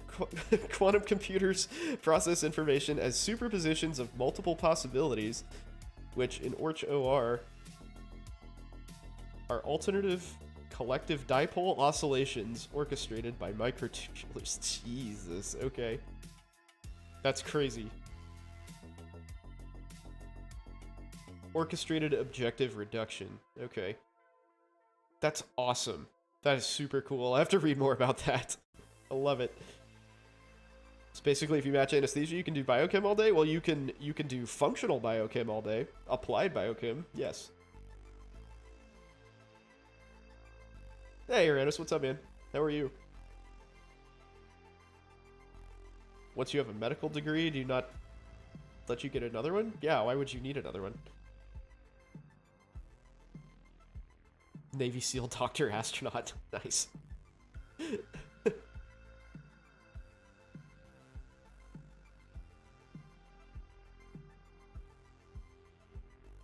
Specific lab values for B12 deficiency? Can't do it. Can't do that.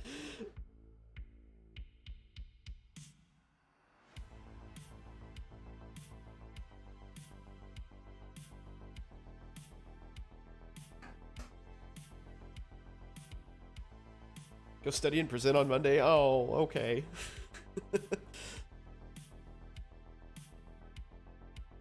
I had an attending that made me do shit like that. Like, so you, in most anesthesia residencies, you have to call your attending the night before about, like, cases that you're doing, which is a huge pain in the ass, because basically it's just, like, inviting yourself to get pimped, like, asked a bunch of questions.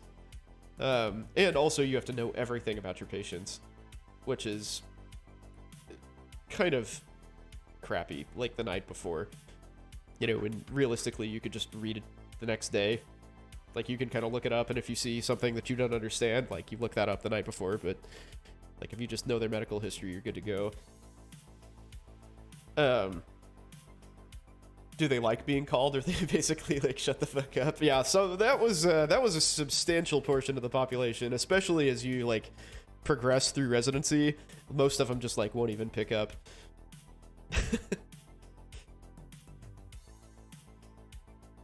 Yes, agree with Bing Bong's assessment. Is it true that surgeons ask for something from the gas man? The gas man makes no adjustments and asks the surgeon, is that better? Yeah, that happens a lot. Because there are lots of surgeons who are like convinced that like some insignificant thing makes a huge difference, and they're like, hey, I need this, and you're like, okay. Just like do nothing or do something else, and then they're like, yeah, that's much better, thank you. Do I leave a voicemail? Yeah, I totally did. Yeah, I would leave a voicemail to just like, it's evidence that you called, right? Seems like most residents just text now, do they? Okay, I wasn't that fancy. I think they specified that we should call them, unless like specifically told not to call. They didn't have text messaging and phone plans. They didn't have phones when I was in residency, man. I had to like actually go over to my professors' houses, like knock on the door and say, hey, we're doing these cases tomorrow. And then I'd walk back home. That's why it sucked so much, because I had to figure out where these people live and get there. It was tough. You whippersnappers have it easy. Send to carrier pigeons. Sometimes, hey, I'm getting close to 60, man. I'm 58. I'm almost there. Did I have to use MapQuest? I printed out the directions, yeah. Printed out the MapQuest.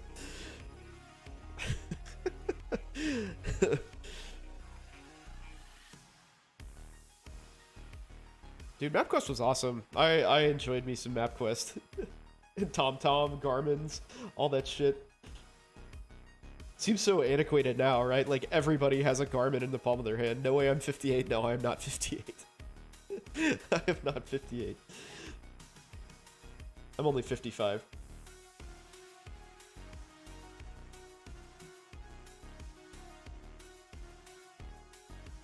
How many fights MapQuest started between your mom and dad? That's hilarious. Oh, man. And yeah, now we have like freaking dynamic GPS, right? That like routes you around traffic and changes as you screw up the directions. It's crazy. Good times.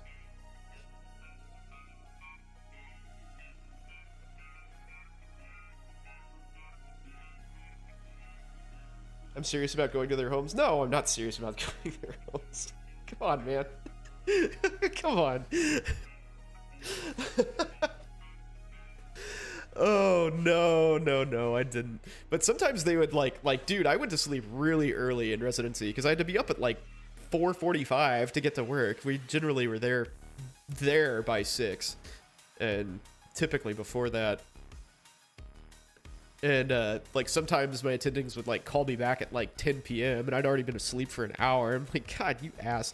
So they call back, and then like it seemed like the ones who would call back were always the ones who are more prone to like ask you questions. Everybody else would just be like, meh, talk about it in the morning.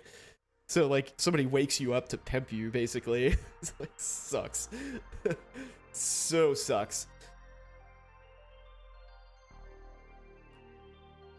Hell, oh, fleshlight. Yeah, absolutely. Fleshlights for Uranus for his birthday. Just one of many things that you should not say on social media if you're a med student. Like I said, do as I say, not as I do. Very important. That's sort of like the #1 rule of my stream is advice generally good. Practice maybe a little suspect. At least in my opinion. What percentage of the US population uses sex toys? I have no idea. That seems Googleable, right?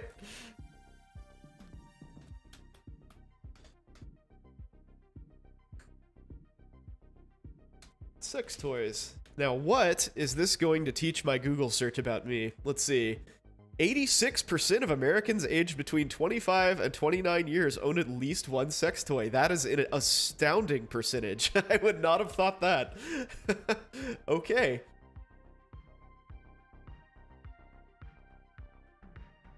Well, good for America.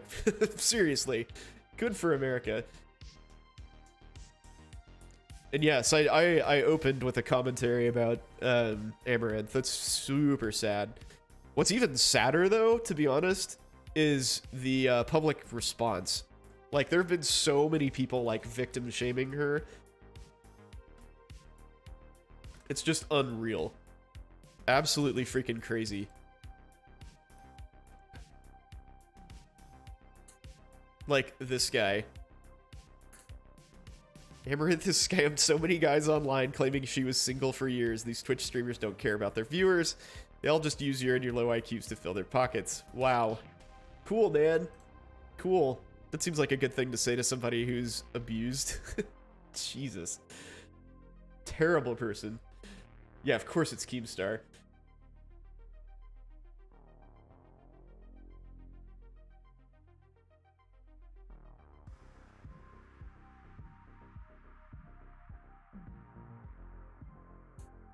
Yeah, it's atrocious, like, how people have been like, well, it's just totally fake. Like, okay. So what if it is? Like, does that matter? Like, what do you get by calling her out if you're right? You know? Okay. But if you're wrong, you're a huge douche. Think they're counting bananas as sex toys? Maybe cucumbers, too.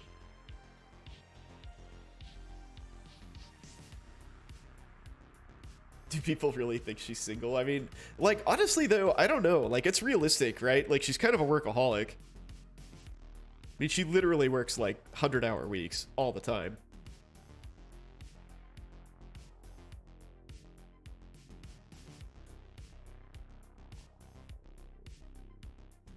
You've watched some of her streams? I've never watched Amaranth's streams. I know, like, I've watched some interviews with her, though, and she's a really smart, hardworking person. It's crazy. Like, just unbelievable dedication to what she's doing, and she has, like, really good, like, business insight, and, like, good people around her, too, it seems like. Likely diagnosis in an HIV patient with a CD4 175, fever, dry cough, hypoxia? Oh. LDH? I don't know what the LDH is, but I would say PJP, right?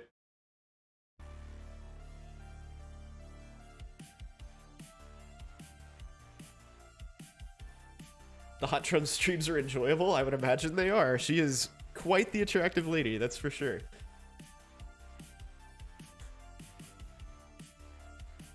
But man, like, all that success and cash and stuff, still not living a happy life. That's really sad.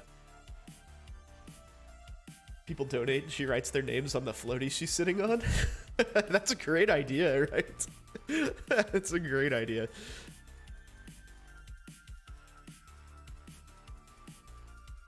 Yeah, let's see. 82% of American women owned at least one sex toy. Let's see. 56 million Americans own more than 5 sex toys. God, man, good for us. Good for us. I love it. Hey, Sable, what's up?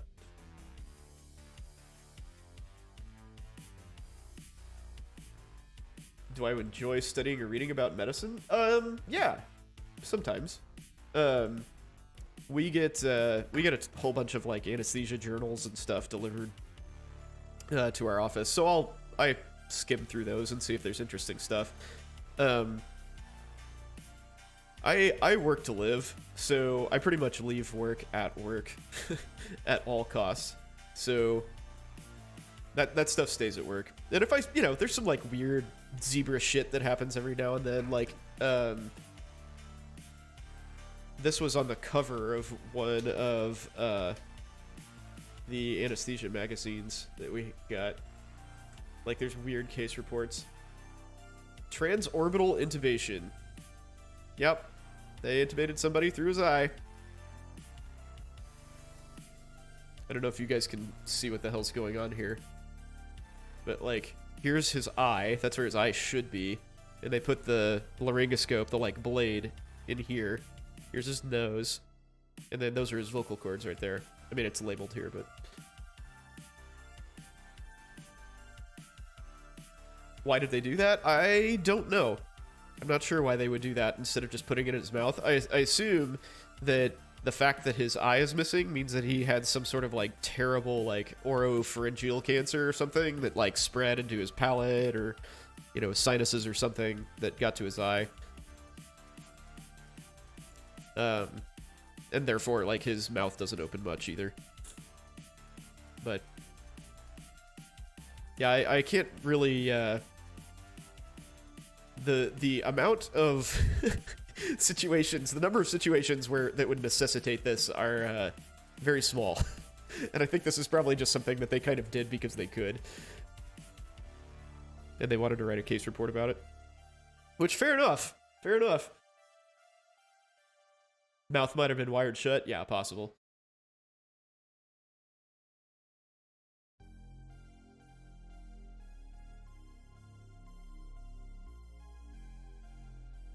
Limited mouth opening Malpotty 4. Okay, well. Fair enough. Seems reasonable. I mean, if you got a clear shot, dude, take it. Sometimes that's all you get. Yeah, through the eye, though, that's pretty hardcore. It's pretty hardcore. But yeah, I generally try not to involve myself in medicine any more than absolutely necessary when I'm not at work.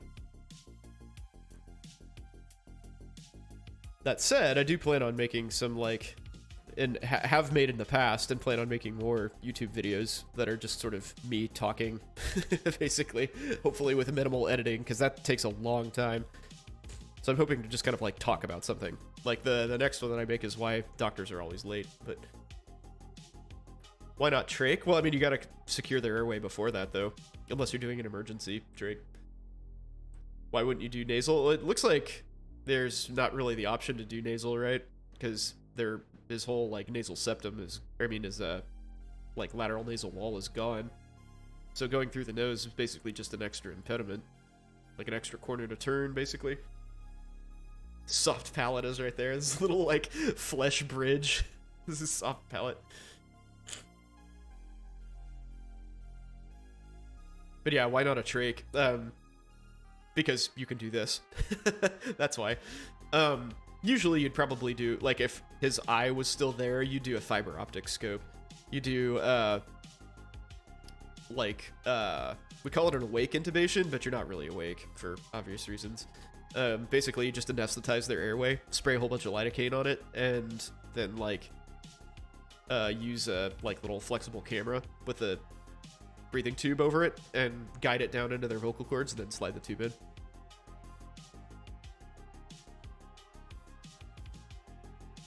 Yeah, it's a huge hole in his face, right? Yeah. It is technically through the orbit, but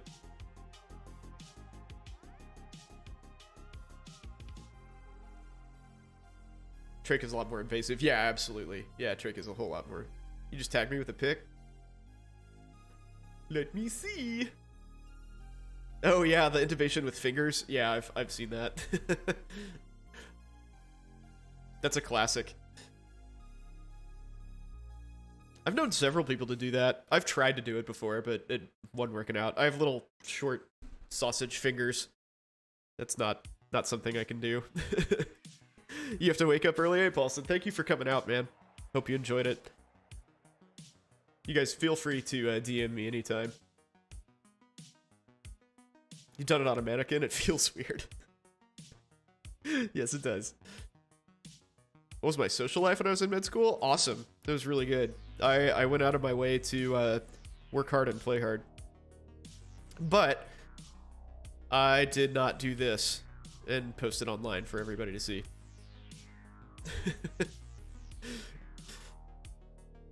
But yeah, our class was really good about organizing parties. You know, after like most tests. So like immediately we all had tests as a group, and they were like over every subject, so we were like in the clear, and generally they were on Fridays.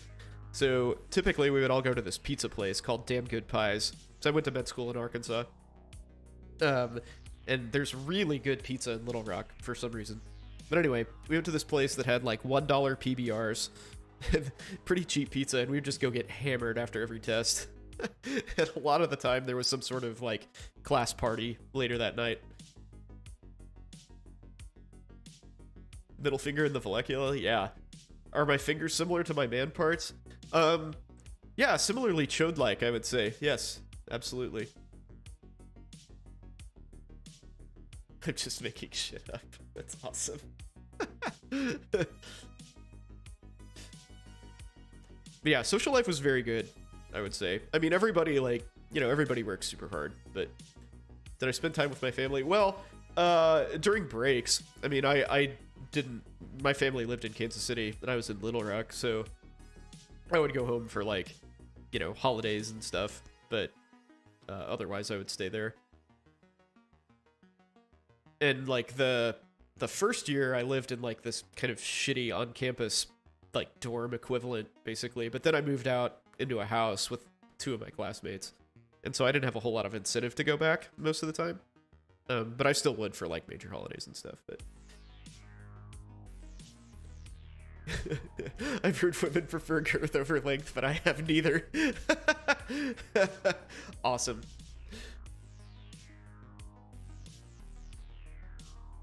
Yeah, I mean, anymore, like, you can use some sort of video laryngoscope plus, like, a flexible bougie, and that you can intubate, you know, 99.99% of people, like, literally.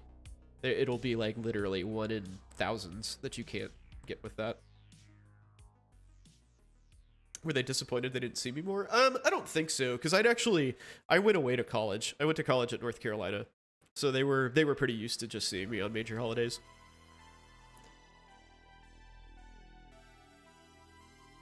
Yeah, it wasn't really much of a change. Actually, if anything, it was like they probably saw me more than they did during college, because it was easier to get back.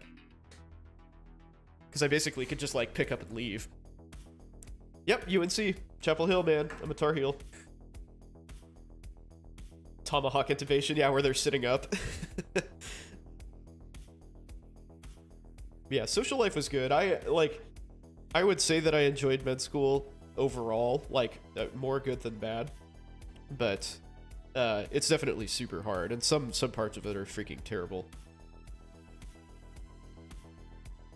Chapel Hill's a great town, man. It was a lot of fun. I really enjoyed... I enjoyed the whole Triangle area, actually. It's a very nice part of the country. And it's really cool that you can get to the mountains and to the coast with, like, 2 hours of driving.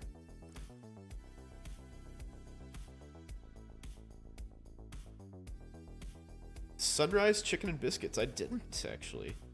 Never heard of that. But maybe next time I'm out there... I'm well overdue for a trip to Carolina. So next time I go out there, maybe I'll do that. Last time I was out there was my board exam, like 5 years ago. I've still got a lot of good friends out there that I keep in touch with.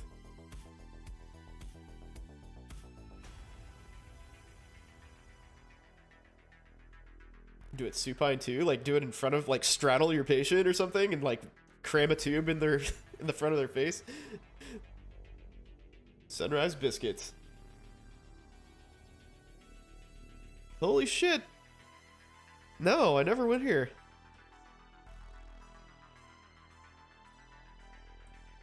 Get out of there.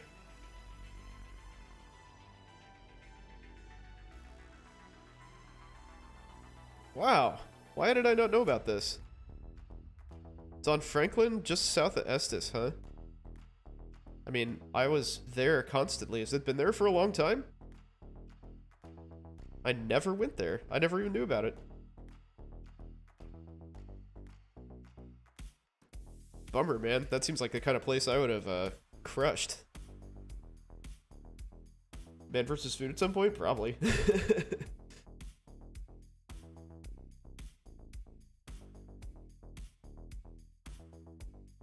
Let's see. Let me see this picture that Uranus... Yeah! God. Oh, that's literally what you do. You literally straddle the patient and intubate him. That's crazy. Alright. Fair enough. Fair enough. You'd be like 400 pounds if that restaurant was near you? Yes.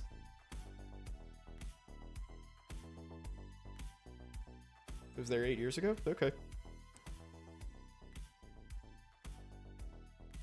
Yeah, I was focused on not botching my career last time I was there.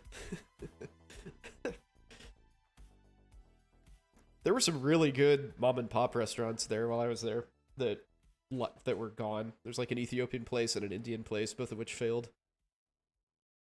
But my favorite place in that whole area is called Mediterranean Deli, which is like the least creative name ever, but it's so good.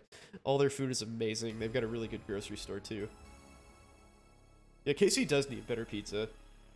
There's some good. There's enough. I mean, we were talking about this last time, right? Like Pizza 51's pretty good in my opinion. Snooze has a pretty good breakfast burrito. Not amazing, but pretty good.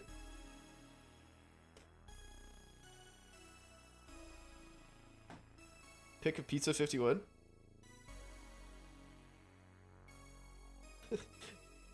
To follow up this appetizing picture.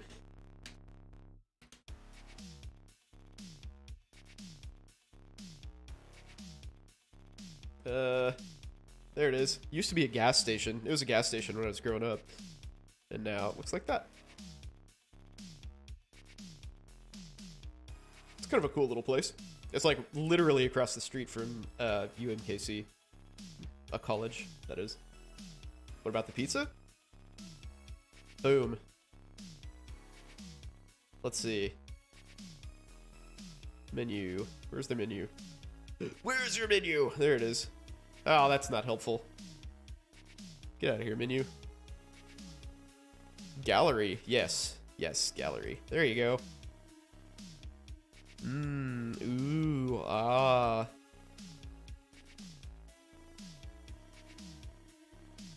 So, interesting fact. I grew up literally one block this way, like to the left, which is south. Literally one block this way was the house that I grew up in.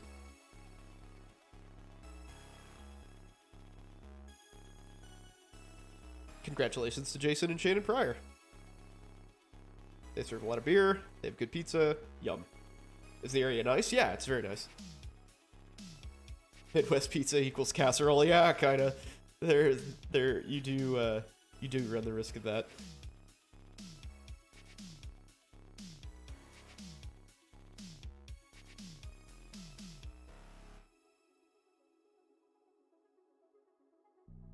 Ground glass appearance on chest X-ray. I don't know. Like it's very difficult for me to describe, I think. Hey, what's up, man? What'd you miss? Basically everything. Basically the whole talk.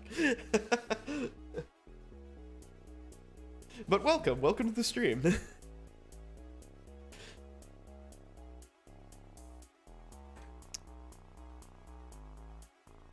How do I remove shards of glass from brutal?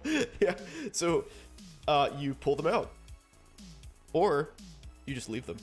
Sometimes if they're like little small fragments, you just leave them and they work themselves out.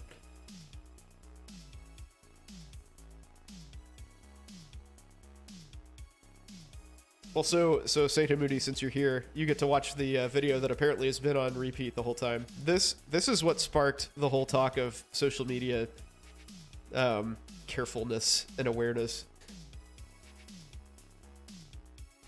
So basically, it's just this girl who's in med school, wearing her, like, you know, school, her white coat and stuff, with her school on it, her full name, and then she's here, like, you know, at a rave, basically. And that's a bad idea. It's a bad idea.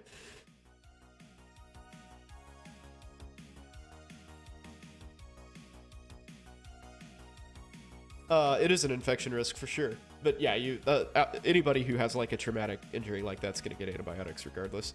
But I mean, it's not realistic necessarily to take out all the shards of glass because you might not be able to see them or find them. Would I ever live in a big city like New York or San Fran? No. The market in medicine is such that that's a really bad idea. So here, we'll go back to gas work. I wonder if I can search by cities. Probably not. But you'll see that there's not a whole lot of difference in the income potential. Let's see. Maybe I can sort by city.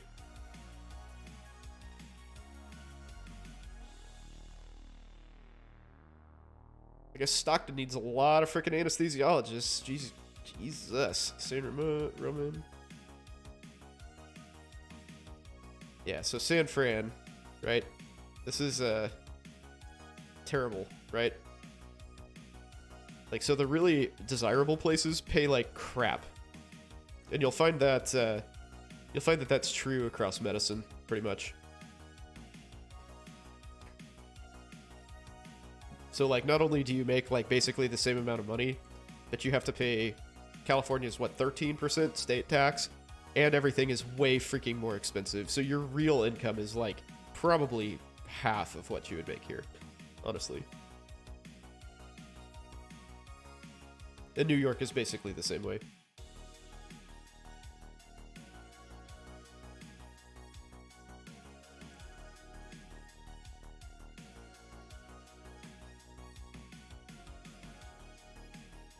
There we go.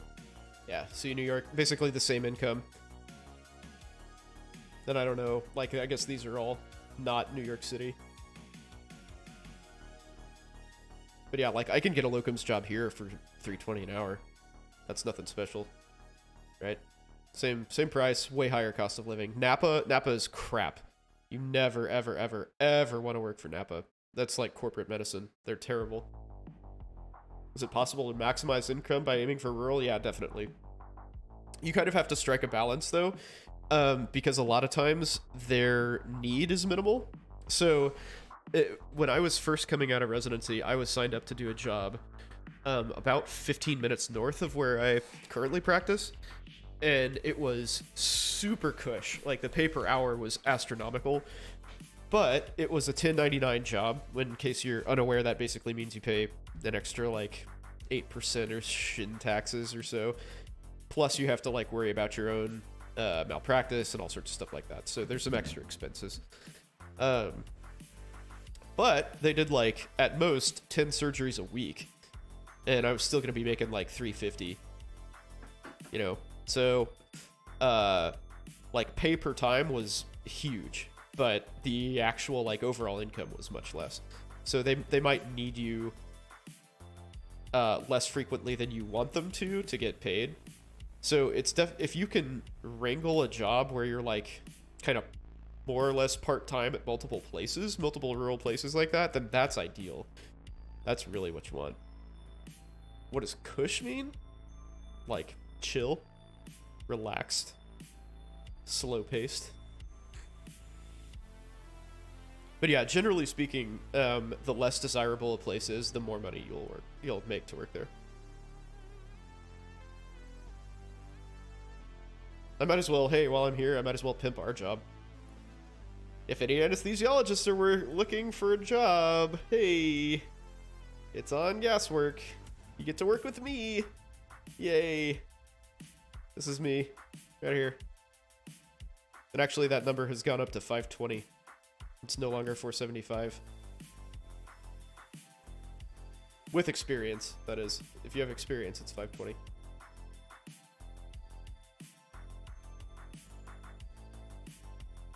So, yay.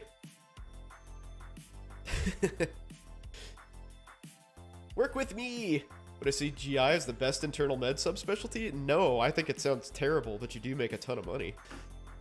I think GI sounds awful, dude.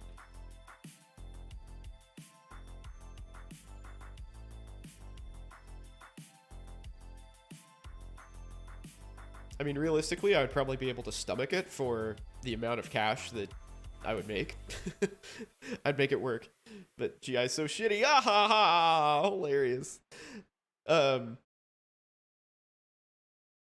Yeah, lifestyle-wise, probably, yeah. Yeah, GI for sure. Yeah, because you make a ton of cash, and there's, like, hardly ever any emergencies. You know, you work as much as you want to, basically. Forget that you're digging an ass. That's pretty hard to forget, man. Have you seen patients recently? That is very tough to forget. Yeah, I mean, GI bleeds. There are emergencies for sure, and people with like, you know, aspirations and stuff. Or I mean, not aspirations. Food boluses. Sometimes that's an emergency, but a lot of times that's stuff you can temporize.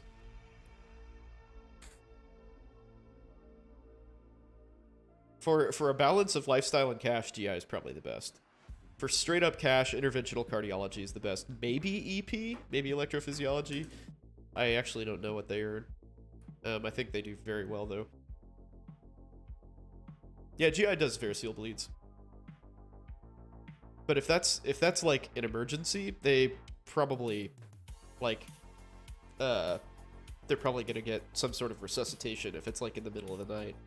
You know, they're gonna get blood and get like factors, yeah, maybe factor 7, but FFP, all sorts of different stuff to like stop the bleeding, you know?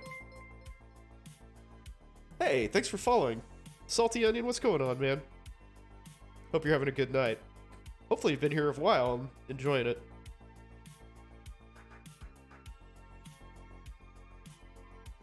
Internal med's pretty cool. I mean, I like the concept of internal med, but I feel like where it falls short is execution. Like, I don't like the, like, write an order and walk away sort of thing. I like, you know, hey, this patient needs this. I'm going to push it in their IV. What did the people who match competitive specialties from my school look like? I mean, the same as anybody else, right? Like, yeah, it's Arkansas, but they still had the same, you know, numbers and grades as everyone else. So, you know, pick a specialty. They were in there. Stat-wise.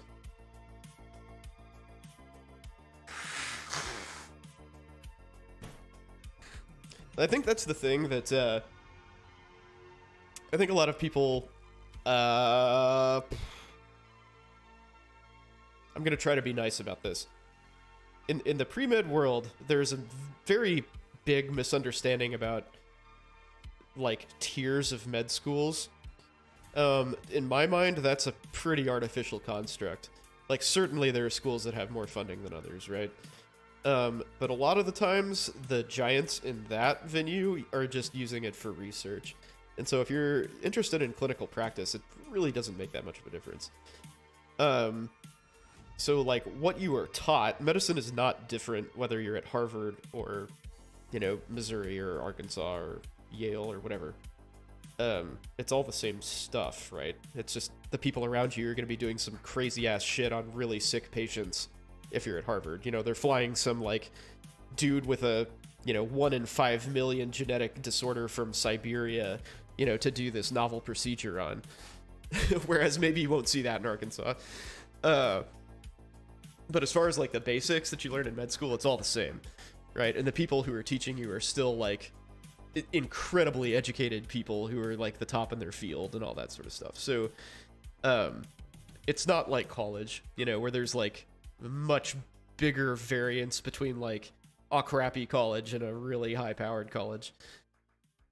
Like, name really doesn't make that much of a difference in terms of what you're actually learning.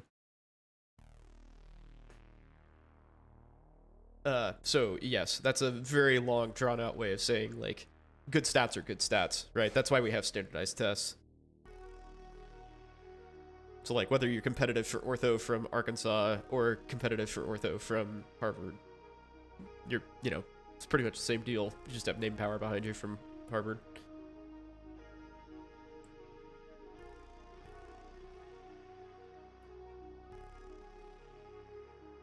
What was I doing?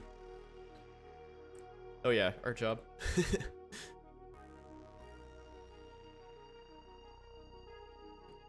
Come work with me! Work with me, please! Doing administrative fellowship. Dude, that's really the only way that you're gonna keep on rolling upward, you know? Administration's the way to do it. Did anyone in my class start a family during med school? Yeah, lots of people. Lots of people did. Med school is much easier to start a family during than residency, in my opinion. Like, cause your time's a lot more flexible. Especially during the first 2 years, because you can just, like, choose when you study, you know? Like, third year is less so, because it's more job-like. Fourth year is a freaking joke if you organize it properly. But yeah, residency, you just kind of get slave-driven the whole time. That would be a very difficult time to have a kid, but I know lots of people who did that too. Do not recommend. Would I be worried if I was applying to residency today? Hell yeah, I would. Yeah, I would definitely be worried applying to residency. Like, conditions have gotten so much worse in the, what, 11 years since I did that? Yeah. I mean, so much worse. And I think having step 2 as the only, like, scored standardized test is just the dumbest freaking idea ever. I think it's counterproductive. Did anyone get a puppy during med school? Yeah, lots of people. Yeah, as I understand it, like, the main point was that, like, the NVMe was trying to get at was they didn't want people to put all their eggs in one basket. So what did they do? They made it literally one basket instead of, like, one basket with a chance to kind of, like, make up for it. Like, now you're just hosed. You just have one exam. That's it. It's so stupid. Legal Eagle has an OnlyFans? That is amazing. That is so amazing. That makes me really happy. You like having one exam? I don't know why. I don't know why you would.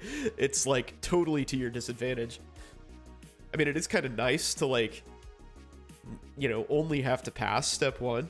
That's cool. But, dude, to literally just have that one exam, like, determine the vast majority of your candidacy sort of sucks. You get 2 exams. Yeah, you should be able to perform under pressure. I agree. But,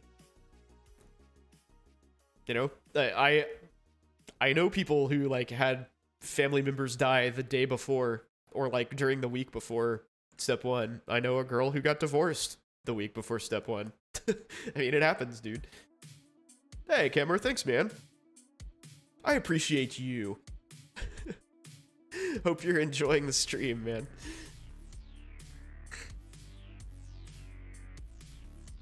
I mean, one exam is enough. Yeah, it's enough to differentiate people. That's just, you know, you have no hope of making it up if you do get caught, you know? And having to wait until, yeah, that's another thing, right? Is if you think, like, if you're gunning for something really competitive and you find out the hard way that you're not, like, you've got to totally switch gears, you know, at the end of your 3rd year. It sucks. Yeah, like, you've done a whole bunch of, like, ortho research and, you know, gotten to know all the ortho people, and then you come in and rock, like, a 30th percentile score on step 2. Like, sorry, man. Sorry.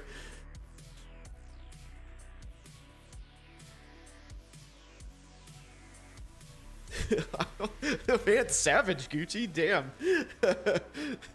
Savage.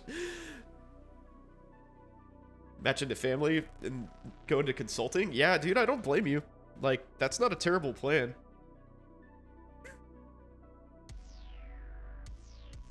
But what you got to do, though, is take advantage of all the perks that primary care brings. Like, get some loan repayment and, like, get some experience and then go into consulting is what I would do. Like, so you sign a contract with somebody, get your loans paid off, and then go into consulting, then switch gears.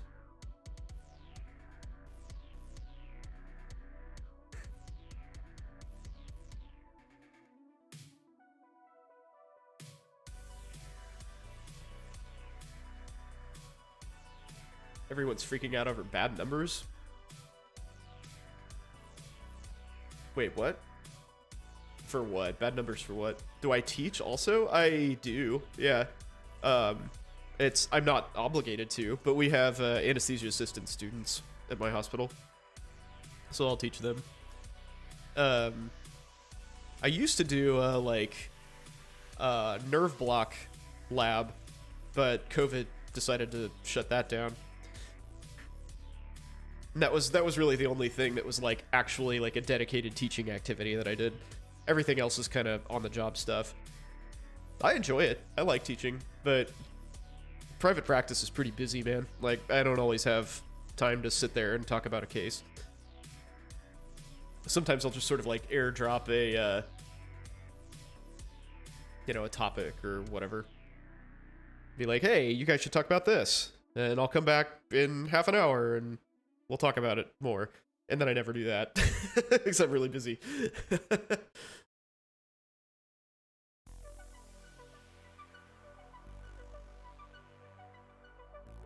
Yeah, emergency medicine is not toast. It's fine. It's fine. Just don't go work for, like, frickin' venture capitalists and you'll be okay. Radiology, the year that I graduated, had 80 plus unfilled spots. So the the sky was definitely falling there for sure, and now radiology is like back to being super competitive again. Because everybody's like, oh, this is actually kind of cool. All this technology lets us work remotely and have much better lifestyles. Yay.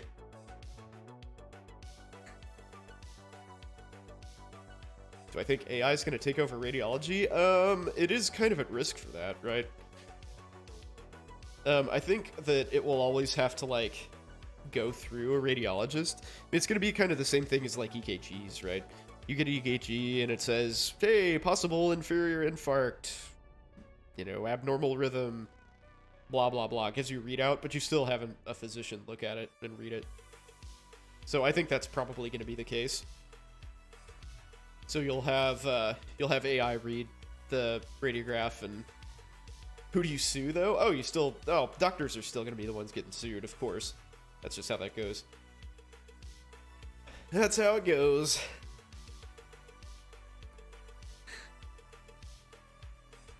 Yeah, essentially agree, Renus. Yep, agree. So you'll always need them, yeah. Aren't nurse practitioners the replacement? Yeah, I think radiology is going to be pretty tough to do that with.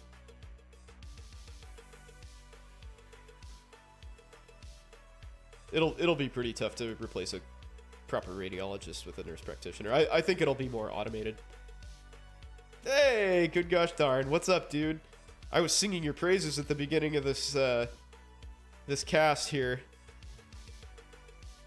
Since you are sort of the catalyst for this whole discussion about internet safety and whatnot, so thank you for that, good sir. Appreciate it. But yeah, I think radiology will be mostly sort of a AI check, and then radiologist, sort of reviews the shit for accuracy. Keep those compliments coming. I know where you live. I know, because I didn't scour my information quick enough. That was exactly my point. That was what I was talking about. I was like, dude, you came in and you're like, hey, you're all over the internet. Did you know that? I was like, no, I did not. Thank you for letting me know. Some medical businesses you can buy. Surgery centers are awesome. Also, like cosmetic practices. I own a cosmetic practice, and like recreational IVs. Those are good things. Good things to be involved in.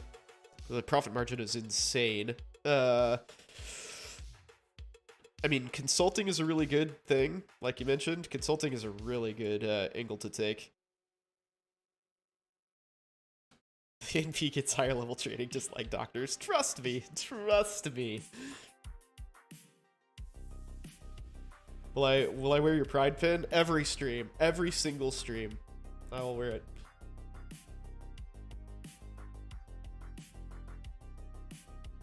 I think if you're looking to buy medical businesses, like buying groups is a good way to go. That's a pretty profitable thing to do. I think probably underrated, honestly. It seems like a lot of venture capital places kind of try to do that. Am I live? Yeah, I'm live. Sure am. No, I'm totally just saying that. UKG trips the AI once in a while. Meets ST elevation criteria. Well, are you having heart attacks? I mean... What are profit margins on cosmetic businesses? So... I was the cheapest, like, hangover IV in town, and I actually gave more stuff. I actually gave meds with my hangover IV, which is unlike every other place but one. And my profit margin, before accounting for my own personal services, which is sort of hard to value, but just in terms of, like, supplies, was about 80%. And if you pressure bag in an IV, it's... into a 20 gauge IV, it's about 15 minutes.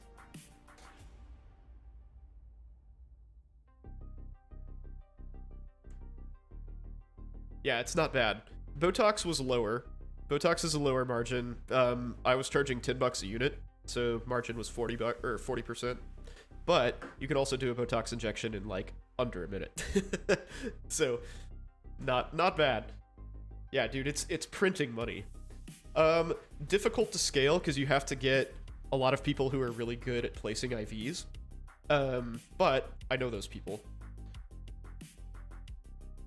I mean, it's less than that. The actual profit margin is less than that because, you know, you have to account for employee payment and stuff. So it's probably more like 60, but that's still crazy.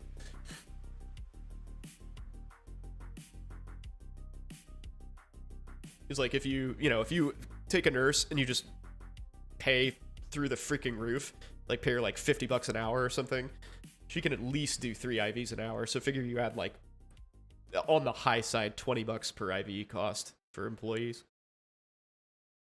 So that'd still put you at about 50+%.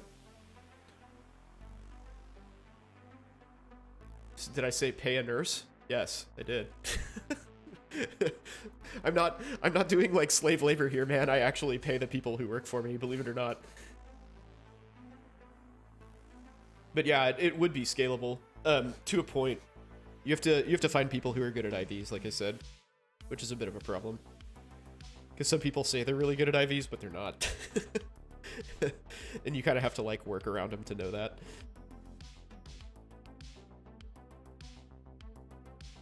So it is scalable, but with difficulty.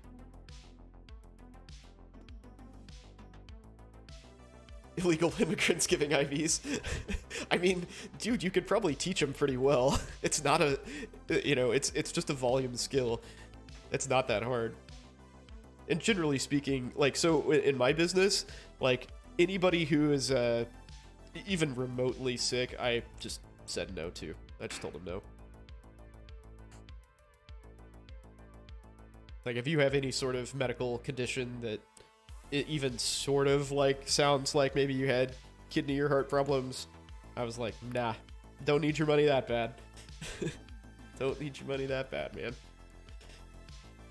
That was a nice place to be in, because I, like, wasn't dependent on it for income. You know, it's just like, nah, I don't want your business. Or if somebody was, like, asking me way too many questions, getting super suspicious, or kind of intense or in my face, I just turned them down.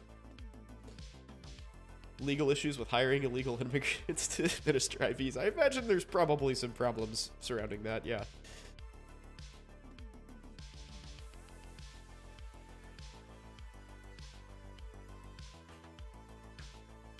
So my personal preference was to only hire nurses. It's the most expensive way to do it. Because technically you could get like techs or phlebotomists or something to start IVs, but I wouldn't hire anybody other than nurses. You're just kind of asking for problems.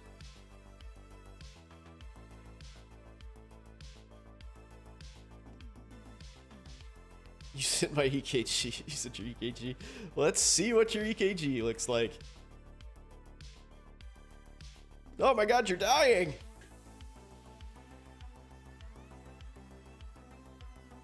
That is sort of a weird EKG for a healthy person, though, honestly. Kind of looks like you have a right bundle branch block or something. That's hilarious. Like, in all these leads, it looks like you've got, like, conduction delay for some reason. Awesome. That's pretty funny. You're not dying right now, are you? You'd only hire NPs. The heart of a nurse and brain of a doctor, totally.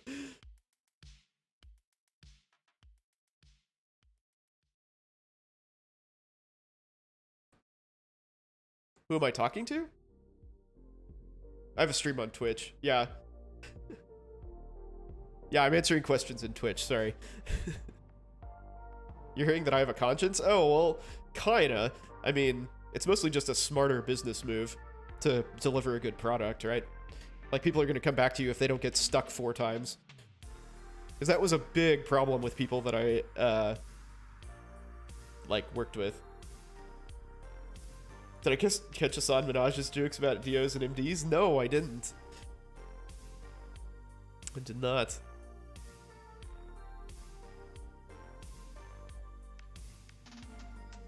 But yeah, anyway, a lot of people who had like tried an IV service before mentioned to me pretty routinely that they got stuck multiple times, and those people had gigantic veins. The people that I'm thinking of were ultra marathoners. they had garden hoses for veins. So, yeah, they have some pretty unskilled people. Hey, so thanks, Schmoofy. Thank you for having me. I appreciate it. I will be around, as always. Have a good one. Passing joke that MDs are like Coca-Cola and DOs are RC. You got a fountain of trauma and death threats? Oh my god! People take that shit so seriously, man. Like, who cares?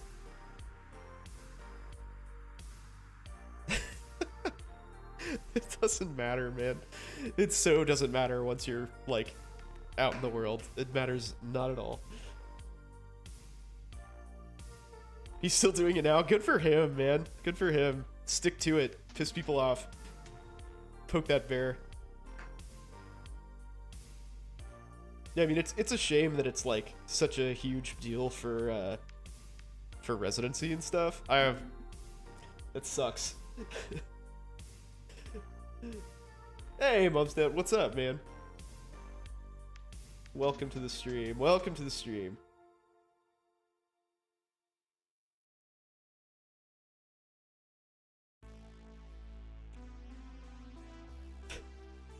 It's good that somebody's, like, out there. I mean, why? Like, he's getting death threats from DOs?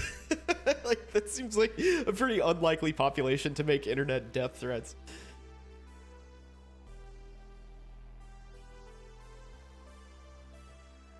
I mean, I guess whatever works, right?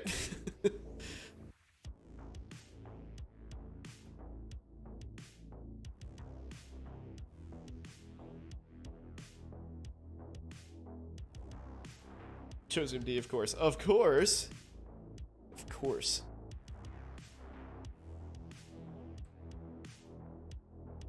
Alright, folks. Well, I hate to leave on a high note like that. I'd like to keep the energy going, but man, I actually have to work tomorrow. Perpetuating the Sigmas. Oh, shit. Here we go. I have to read this first, though.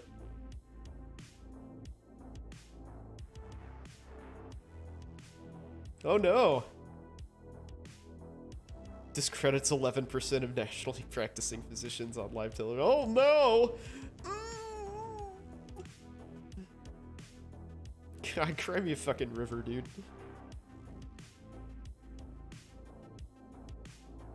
DO school is somewhere you go if you drop out of a Caribbean MD. That's hilarious. I love this. I already love this. This is a fantastic rage post. I love it. Oh my god, this is so long. Holy shit. How long is this? I'm gonna copy this. I bet you this is like literally 8 pages of text. If you like were to call it a paper.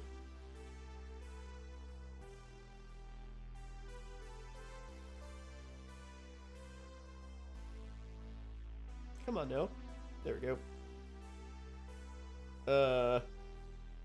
Looks good. I don't have any of these. Whatever. Get the fuck out of here. Yeah, 1,400 words. This is like a 6-page paper. Typed into Reddit. That is awesome.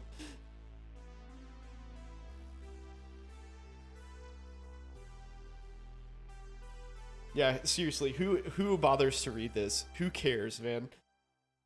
Let's see. Use a Dunning-Kruger understanding to tell people. Oh my god. Dude. I like the responses.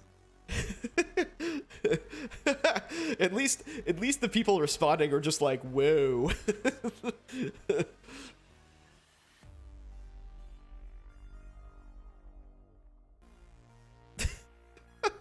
That's awesome. So much internet rage. He's a first-year med student, too. Perfect. Taking the fight to him.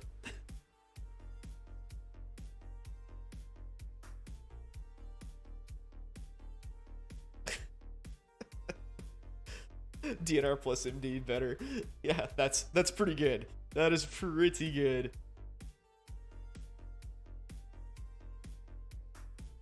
Should be equal treatment. I agree. I mean, like, you're taking the same standardized test, dude. Like, why is this a problem?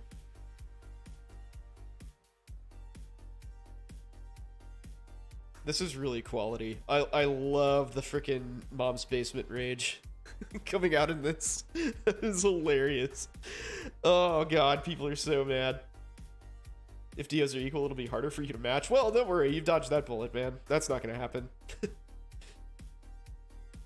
Okay, I gotta go. I love you guys. Thank you for joining me.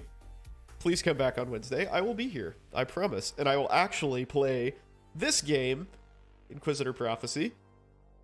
This is a Warhammer Universe thing, which is fantastic. Clam chowder? I don't fucking know. Google it, man. To all of you new folks, thank you very much for following. Thanks for participating. I appreciate it. Very good to see you. Hopefully you will join us again very soon. I'm on Sundays and Wednesdays, 8 p.m. Central, as much as I possibly can be. So, I'll see you then. Have a great week. Take it easy, y'all. Oh yeah, don't forget to join Discord, by the way. Discord. This is my Discord. And thank you very much to both of the MCAT Discords for hosting me tonight and supporting me. You guys are awesome. Peace out, y'all.